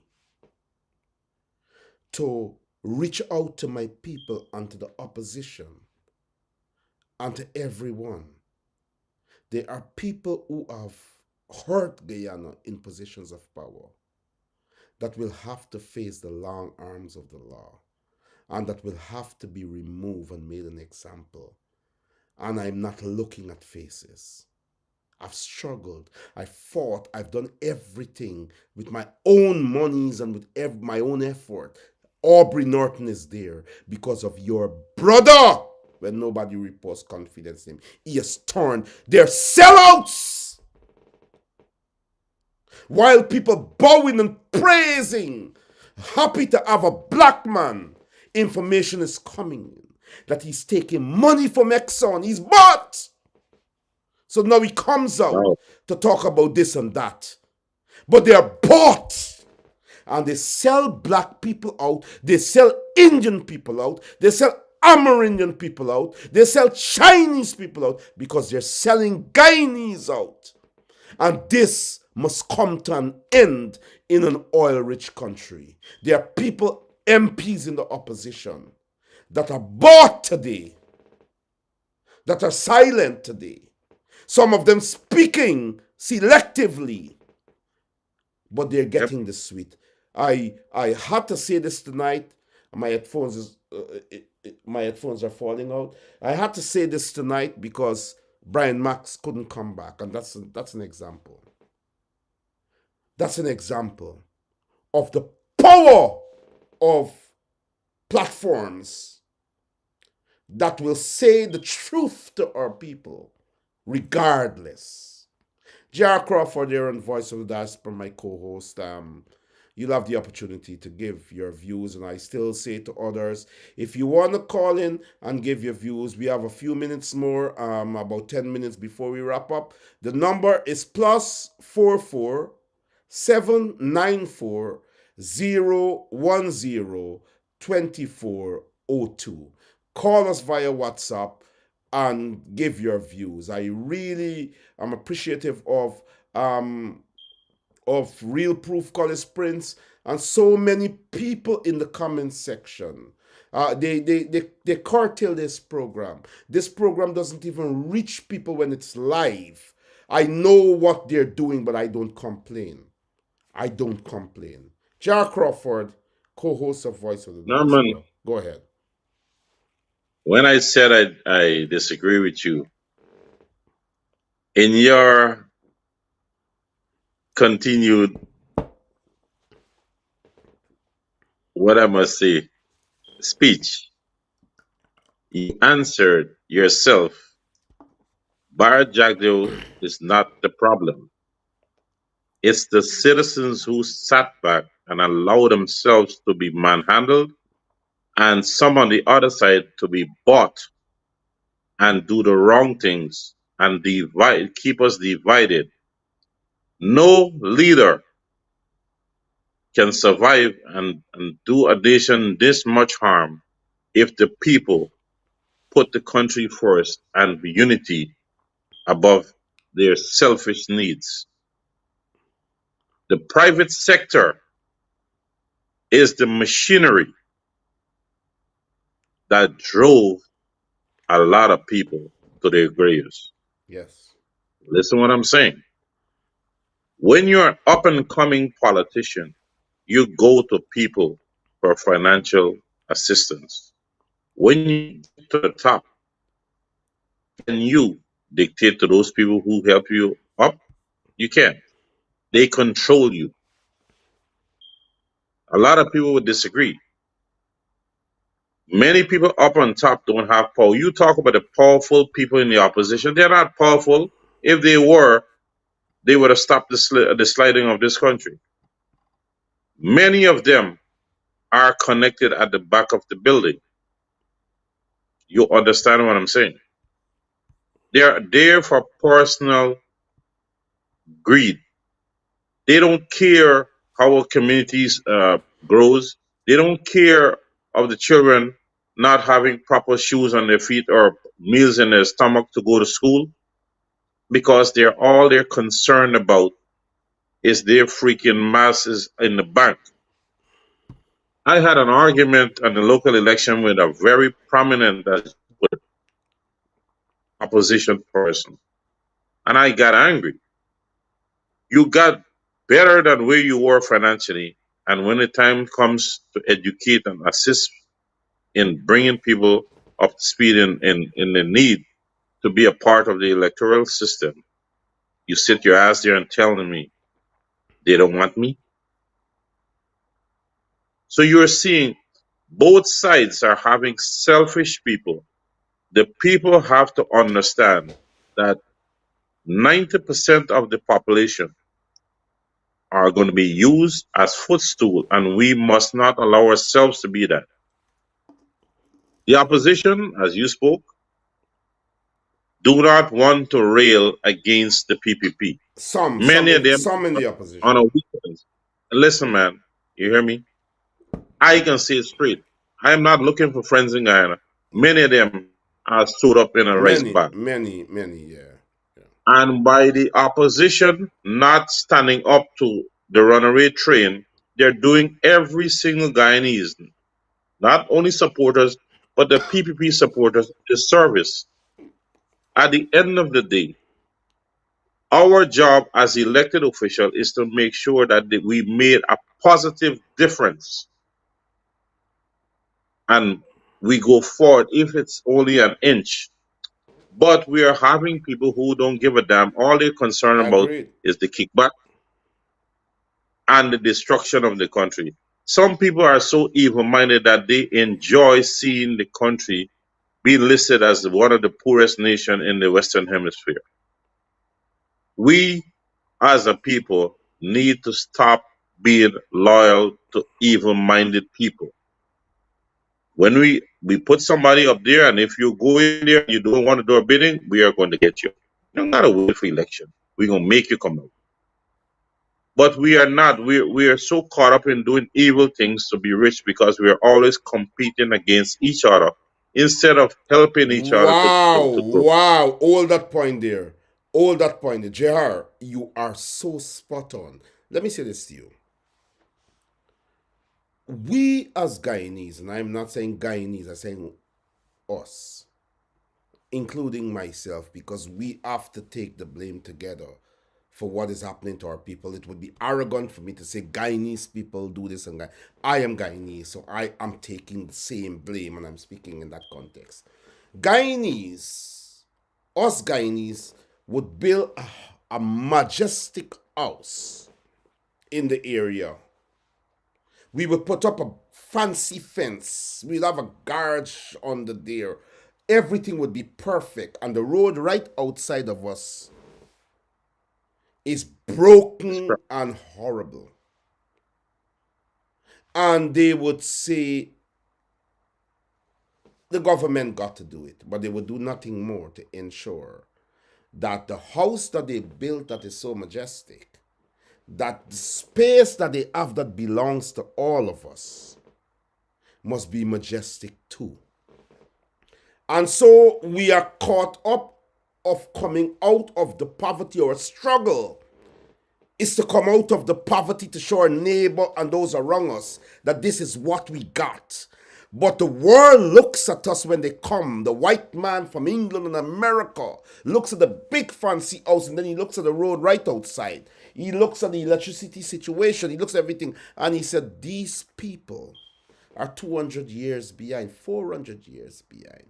Because you are looking at yourself when it takes a village to liberate a community. So you build a big house. It's scandalous when the infrastructure is nothing. You have become worse than the oppressors. I would never drive a BMW in a very poor community in Guyana where people ride in donkey carts. It's Well, because scandalous. It's we work in scandalous. It's not because. It's scandalous.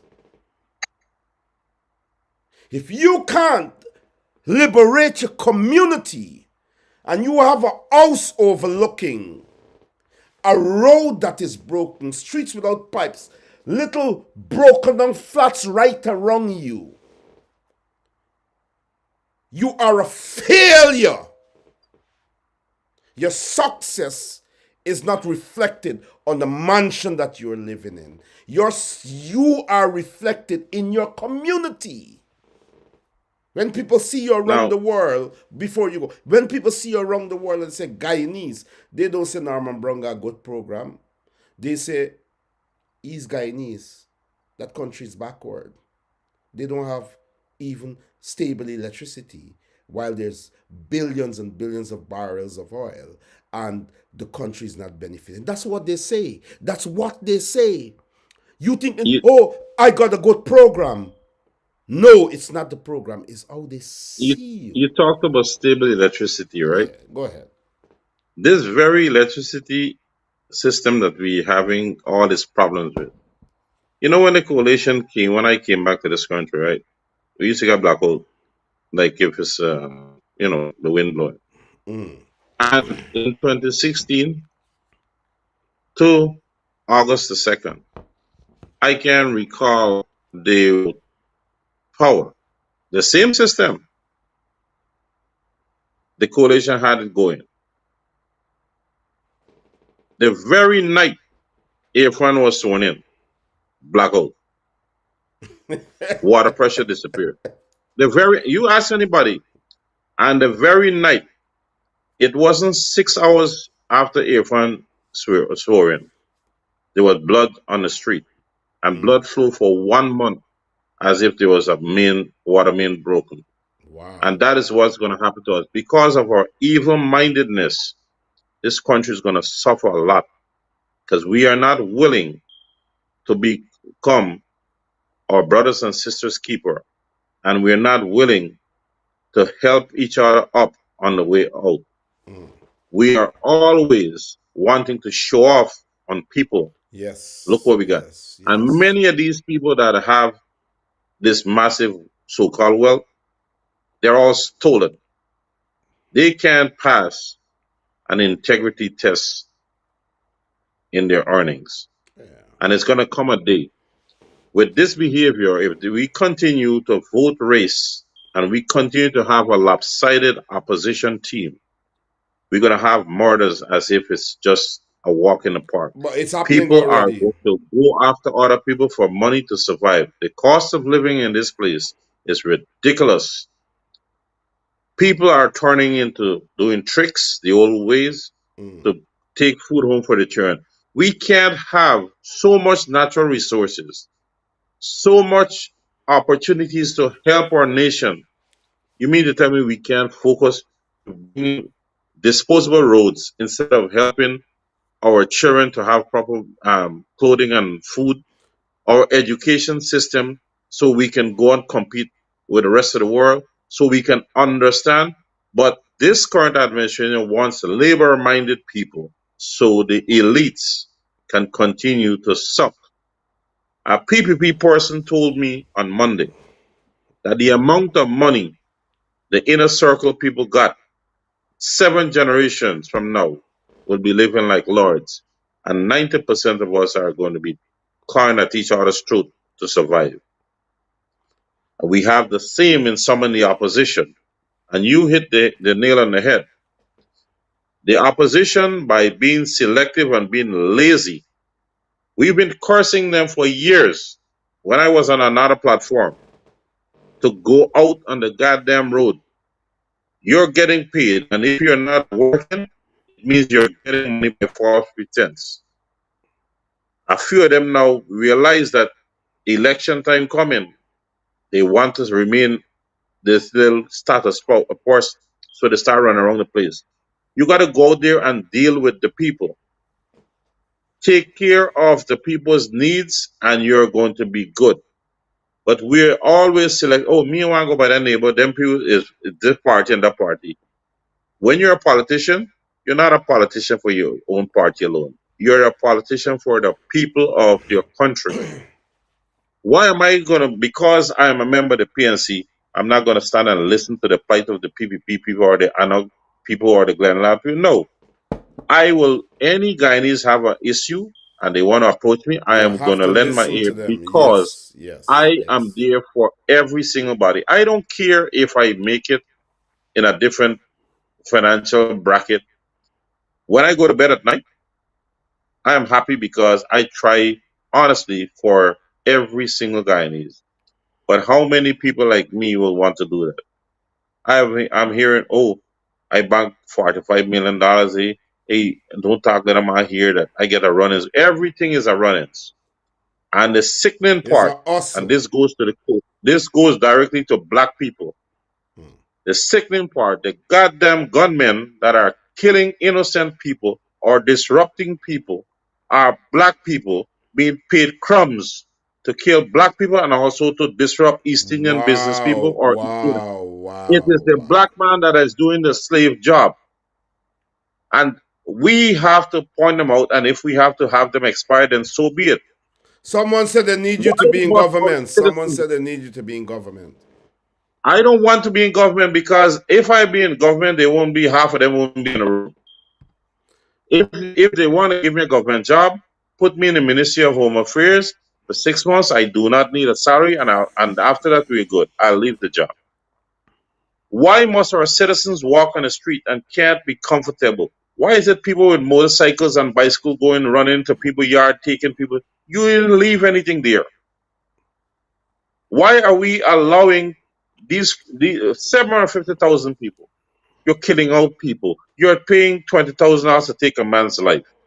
You know, but Jared, we got literally 10 minutes left. It's 1 hour 49 minutes. We got a 2 hour mark, so we got 10 minutes left. Jared, you know why I know that Guyanese have been battered and bruised and broken, historically, culturally, and in every aspect. They were born into it, so they don't know any different, and that the truth must come to them, and they must be liberated.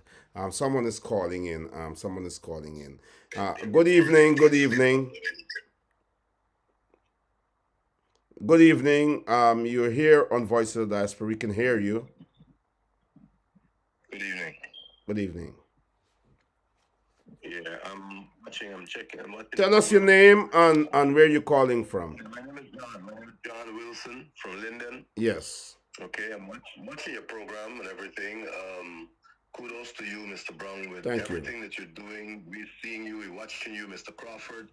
You're doing a good job, but I'm glad that my call came in at this specific moment. Yes. Because I was the one that commented that we need people like Mr. Crawford in government. Yes. And here's Mr. Crawford saying they don't want to be in government. Now, these are exactly the kind of people we need to come in and make a difference and to push out those people that are not supposed to be there. Yes. If somebody you said, I think it's Crawford himself said that you heard from a PPP person that for the next 7 generations, some of those inner circle people will be living as lords.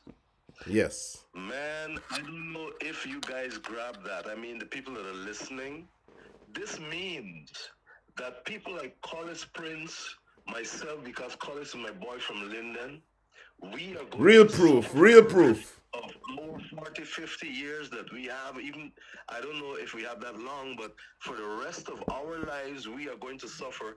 And what happens to our children when 7 generations, these people that are stealing from us are living like lords?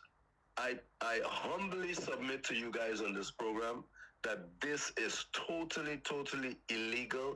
This is insanely wicked. Like my brother Nigel London would say, this is total wickedness. You guys said it. And this cannot continue. I am one of those Guyanese people. Yes, I do not live in Guyana.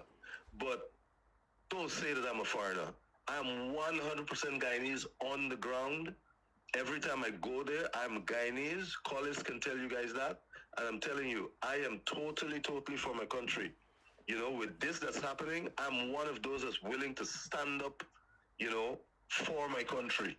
I'm not speaking like this because I'm outside of Guyana, because when I'm right there, I speak like that. When I'm there, I let loose on people like Barra Jack Dio and Irfan with the stupidity and the total grossly wicked behavior that they display towards the people that don't know what is going to happen tomorrow as it relates to meals. Don't even talk about a roof over there. It's very sad. It's very sad. You know, and I really think that something needs to be done. But let me ask you a question, and I have to say to my viewers, because I'm like that. You are on social media every living day, and you're connected and you're passionate, and I know that for a fact. I know that for a fact, John M.G. Wilson. I know that for a fact. Now, let me ask you a question. Please. You spoke about the PPP and the wickedness. When you look at Aubrey Norton, the leader of the opposition, and the state of the opposition, and what the PPP is allowed to get away with, what are your views? Well, to be totally honest with you, I don't have good views of that at all, because, in fact, I remember when Mr. Harman was leader of the opposition. I remember there was a protest where Mr. Norton stood up there, and I think they arrested him or something. And I remember he said that he cannot do too much right now, but as soon as he becomes leader of the opposition, we are going to see a difference. Yes. I am still looking for that difference. And as far as I can see it, you know, I don't have proof. I can't say much. I mean, Mr. Brown, you know so much more, right? But it cannot come across as strange to nobody if it is being said that these people are bought. Because if they're doing the things that they're doing, knowing that so many people are suffering. I mean, we could blindly. I mean, Mr. Crawford just brought out some stats about 1 in every 3 voters will basically vote the PPP out. So why is it that people are not, garnered and put out there and led into protest that will make the PPP literally have to bow? Why is it that the opposition is not doing Because that? they're taking money and they're living a cushy life. Aubrey Norton is much more concerned about the suit he wears and the opportunity to travel more than going into the gutters and fighting the PPP. And I can say this because I single-handedly birthed. History will show that. I single-handedly birthed that seed for Aubrey Norton to become leader because he was working in Armand's office. He had given up. Mr. Wilson, it's a pleasure having you. Young Delon Porter just posted and said, 6 set of politicians live in our country, PPP and PNC. And you know what my struggle is, John Wilson? My struggle is more than supporting the PNC against the PPP because I have to, because the PPP is an evil regime. My struggle is for young people to be liberated and to take that old political culture coming out of PPP and PNC, wrap it in a bag, a rice bag, like they put dogs in to drown them and stray them. Wrap it there and throw it away and then craft a new society. The world belongs to you. When young Delon Porter in an oil-rich country where he's supposed to be inheriting and enjoying the wealth of his country, he has to say 6 set of politicians live in our country, PPP and PNC. When people realize that politicians are the problem, the change will come. The change will come, Mr. Wilson. I thank you very much for joining us here on Voice of the Diaspora. Are you there still? I think you're gone now. And so, JR, go ahead. Norman, when you look at the PPP's behavior, my old man was a senior counsel, a national cycling champion, and a person who was honored for their work in black communities to help to educate and uplift, empower black people. There are 2 streets east and west of my old man's property. The PPP never paved them. Never. There's a main street that leads out to the racetrack. They said it plain, they won't do it because the black man will get benefit. When the PPP returned to office in 2020, the next year the rain started to fall. The vice chairman here, Zamal Hussein, they come and they take the NDC's little excavator. Never return it. They never come to my village to clean the drains in the street. My place was flooded. When the chairman for the NDC spoke to Edgel, you know what the Edgel told her? She's being racist to him. That's a black man and a black woman talking. My place was flooded. Sometimes I stayed for 2 weeks in the back there, right? My horses were underwater. And I tell you, I'll be damned if I'm going to live my effing life scared of anybody and worried who's going to try to put a bullet. Because the day they shoot me, they will deal with the young Americans. Yeah, but JR, nobody can touch you. And they can assure you that. Oh, listen, I'm a person. They wouldn't try it. I know they wouldn't try it. But no, hold on a second, Norman. The freaking drain that they don't want to dig next to my own man's property, it affects Indian, it affects black people. Why the heck is a health issue that a simple little peanut that's sitting in the regional office in New Amsterdam has a say and can bring back the machinery for the people of our village to have proper drainage. When you have stagnation and you have flood, you bore disease. So you're telling us that the citizens of my village are not worthy to live in a healthy environment a little? Look, it's gonna come a time, brother, when people are going to get very, very hostile and politicians will not be able to walk around. You see all those running around with all these stupid Agreed. bodyguards? It gonna come, you know. Agreed. It gonna come. People gonna start chasing them. You are having all these monies. What services and goods are we seeing in certain areas? Why is it that the primarily black neighborhoods are left behind? Have to wait for what? Nobody Jer- could come around here and put a point that my parents, that they in public service for so many years, over 50 years, that they are corrupt. When my father passed away, my brothers and I sat with a list and pages of unpaid cases.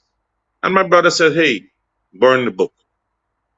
He never went after them and said, oh, you had owned for this. He said, burn the book, let it be. He said, whatever they did, they did. And my father done hundreds and hundreds of pro bono representation because they believe in helping people. And if the money comes, it's a blessing. But the help was much more important. My parents was not, and they taught us it's not about the money. They get some trying to run for leadership and their hands are so dirty in corruption. Wait when the PNC leadership race comes out to go. well, And that is why, I must say it, that is why I would support a Simona Brooms, a person who is not afraid to go into any neighborhood, black or East Indian, mixed or whatever, or Amerindian. Because if we're going to seek leadership, we must be leaders for everybody. And a leader everybody. must, the first thing you tell yourself when you're being elected a leader, Must put that you're the all the chief people first. servant. All the people You're a first. servant for the people, not a boss. And let me, Leaders are servant for the groups. uh, And that is our problem. We are bowing to these people. No, I'm not going to bow to we nobody. are out of time. It's 2 hours, 1 minute, 45 seconds. We are out of time now. But let me say this before I go. Many people called me and asked me, why did I call Amanzo Walton out? Why did the national newspapers carried my article? Why did I said what I. And I said that Amanzo Walton is one of our brightest minds in Guyana. And if Amanzo Walton Desir, one of our brightest minds in Guyana, is going to initiate a meeting with the PPP, not in Parliament, but in their own lair, there is a problem. There's a problem of betrayal to those families who have lost their children at the hands of the PPP. There is so much.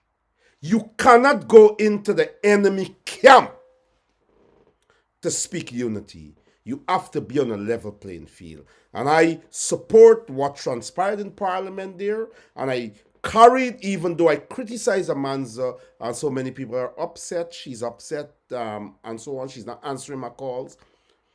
I don't care. Because I have a, Norman? hold on.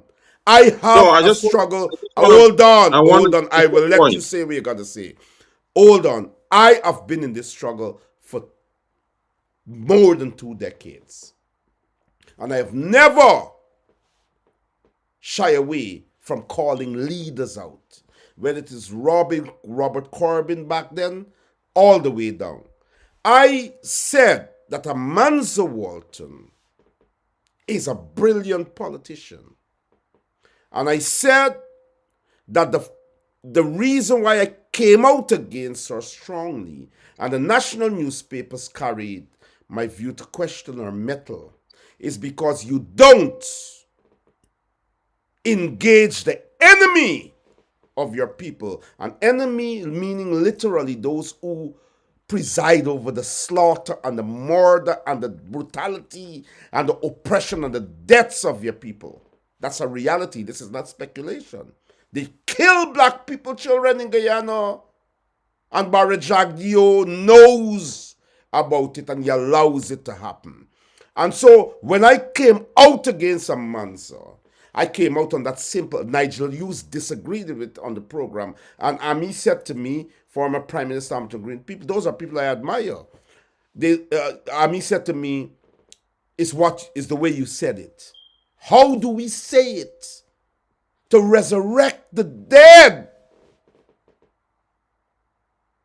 with the power of speech, like Joshua on the horn. How do we say it? Black people are so dead that they see what the police do.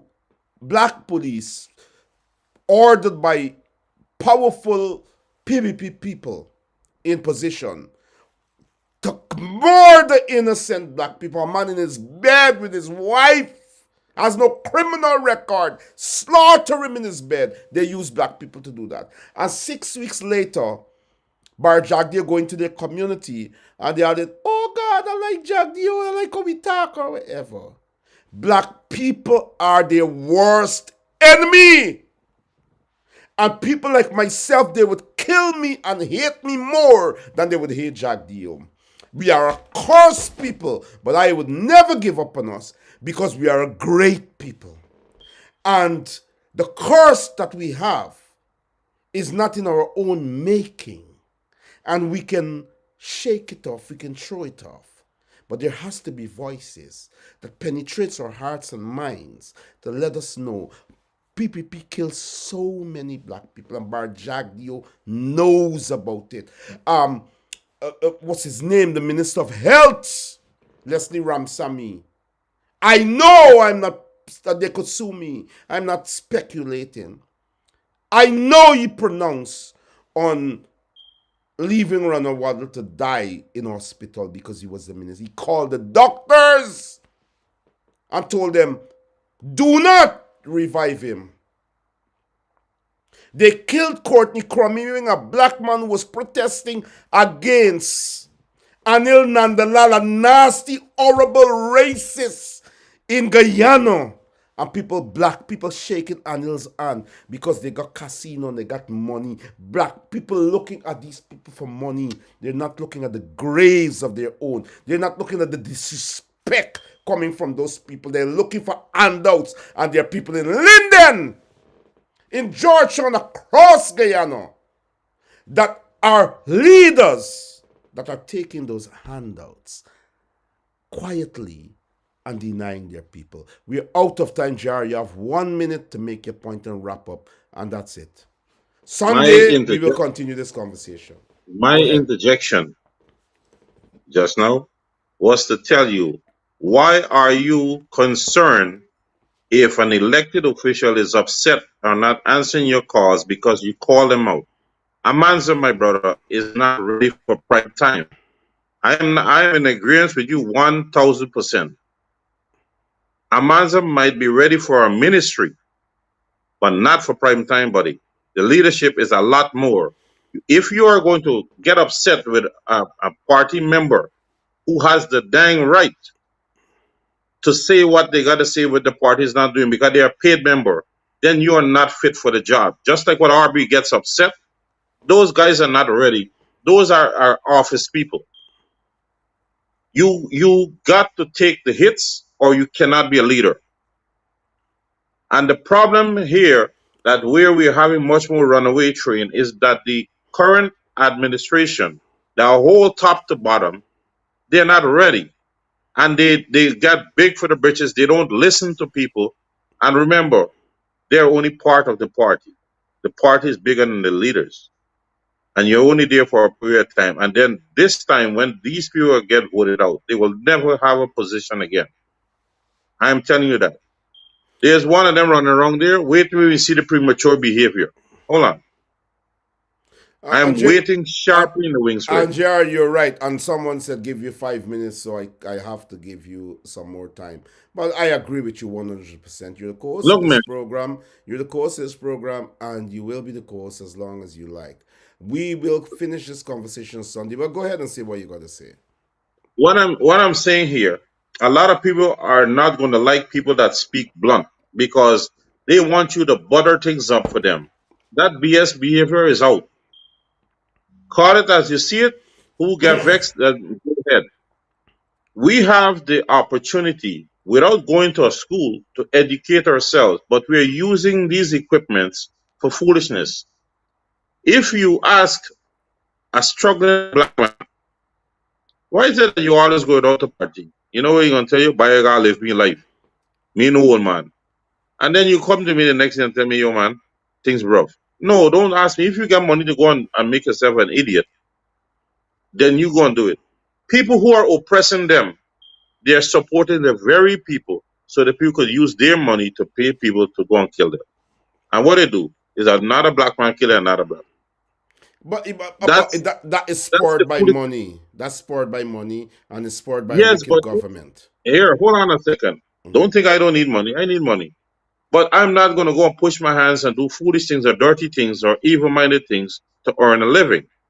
I'd rather somebody say in public or any form, I bought a loaf of bread from Mr. JR. But I'm not going to go kill somebody. I'm not going to do drugs. I'm not going to sell drugs. I'm not going to form fraudulent company to be contracted to steal millions from people. No, I don't want it. Why is it that we have to resort to illegal activities or immoral activities for us to survive? It is. Adjust your way of life and do the right thing. But Uh, we are seeing people who are taking $20,000, giving a gun with 6 bullets and says, "Go kill a fellow black man. Go Yeah, kill a police businessman." but if a leader So can go, if a leader could go into Exxon and take 10 million, what's wrong with somebody going to take 20,000 and still taking, regardless of the that's what I'm amount? saying. It's the We have principle. to have people who are interested in the welfare of the Guyanese people and the country, and we have to have members in leadership position who will go out and educate the people of the country, not only supporters, but anybody that you come in contact with. Educate them. One of the main things that we must talk about is unity.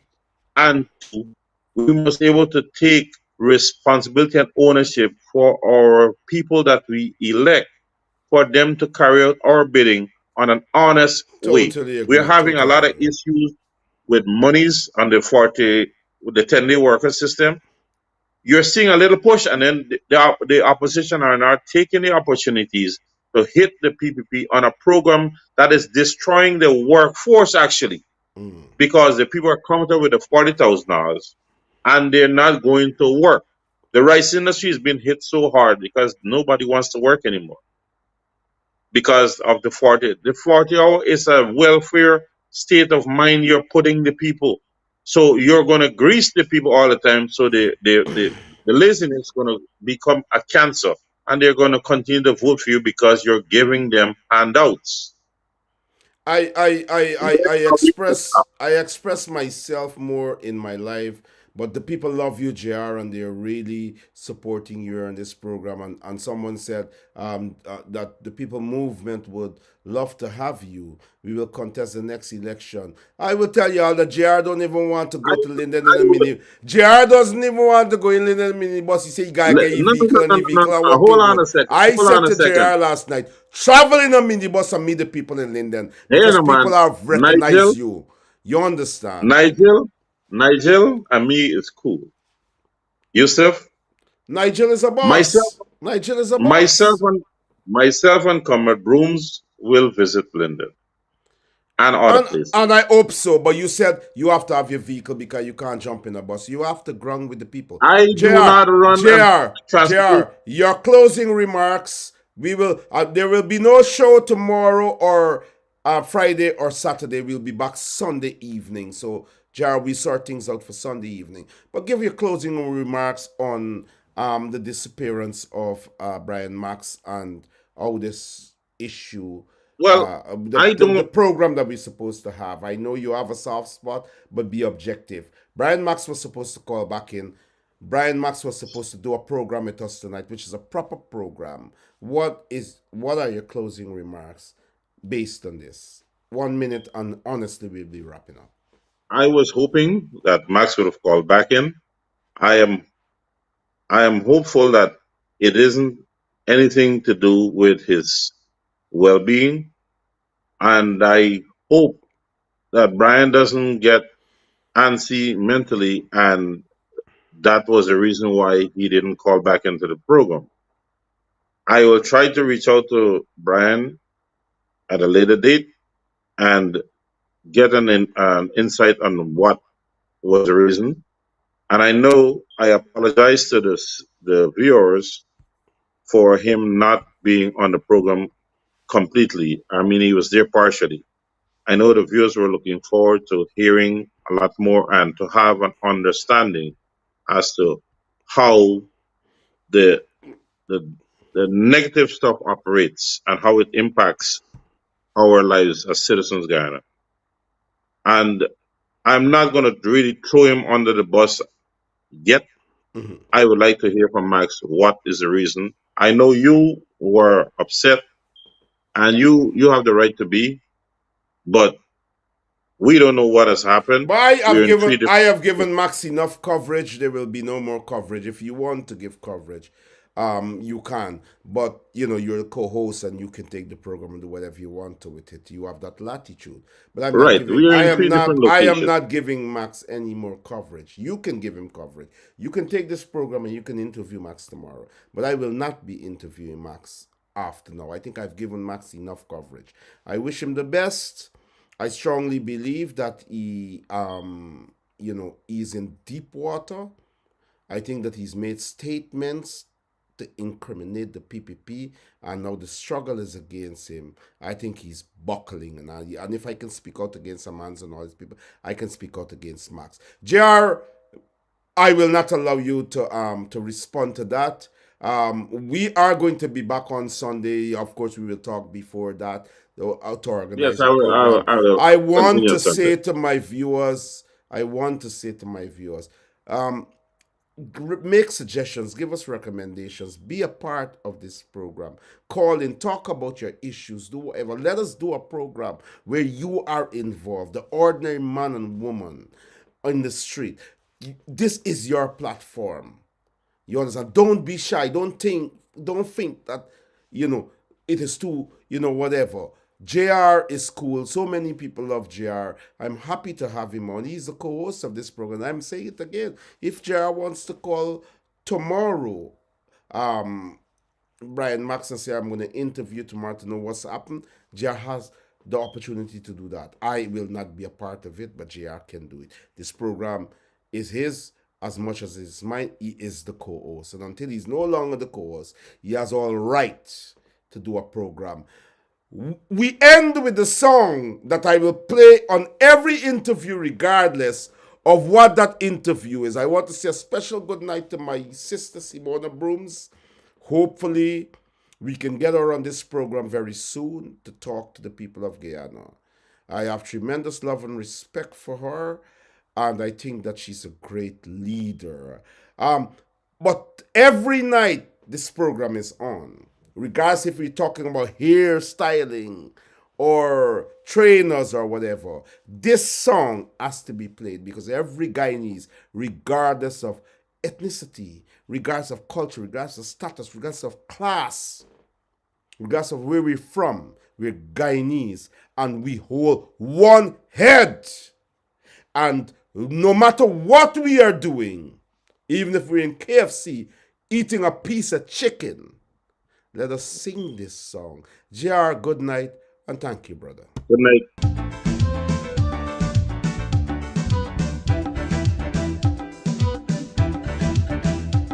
We are a peaceful people, struggling, we struggle, and we don't look for trouble, just ask around. But when outside faces, from foreign places, talk about taking over, we ain't backing down. No, we ain't giving up no mountain, and we ain't giving up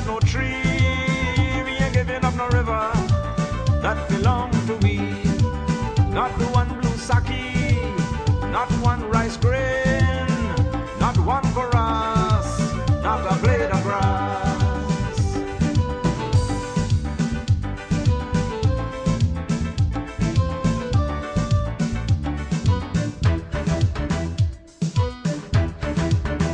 This land is our land now, we're gonna make it somehow.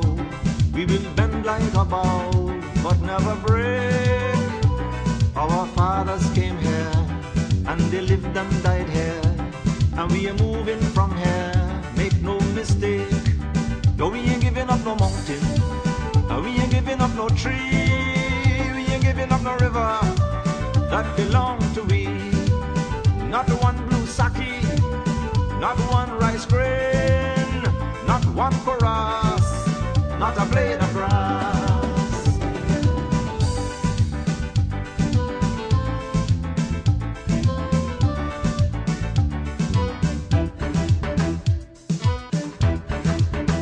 We love the open country of the Rupanuni and the Essequibo, daytime or night.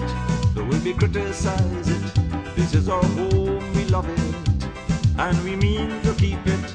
We have that right. No, we ain't giving up no mountain, and we ain't giving up no tree, we ain't giving up no river that belong to we. Not one blue sake, not one rice grain, not one chorus, not a blade of grass, not one golden apple, not one jamun, not a drop of water from the farmer room, not one cherry.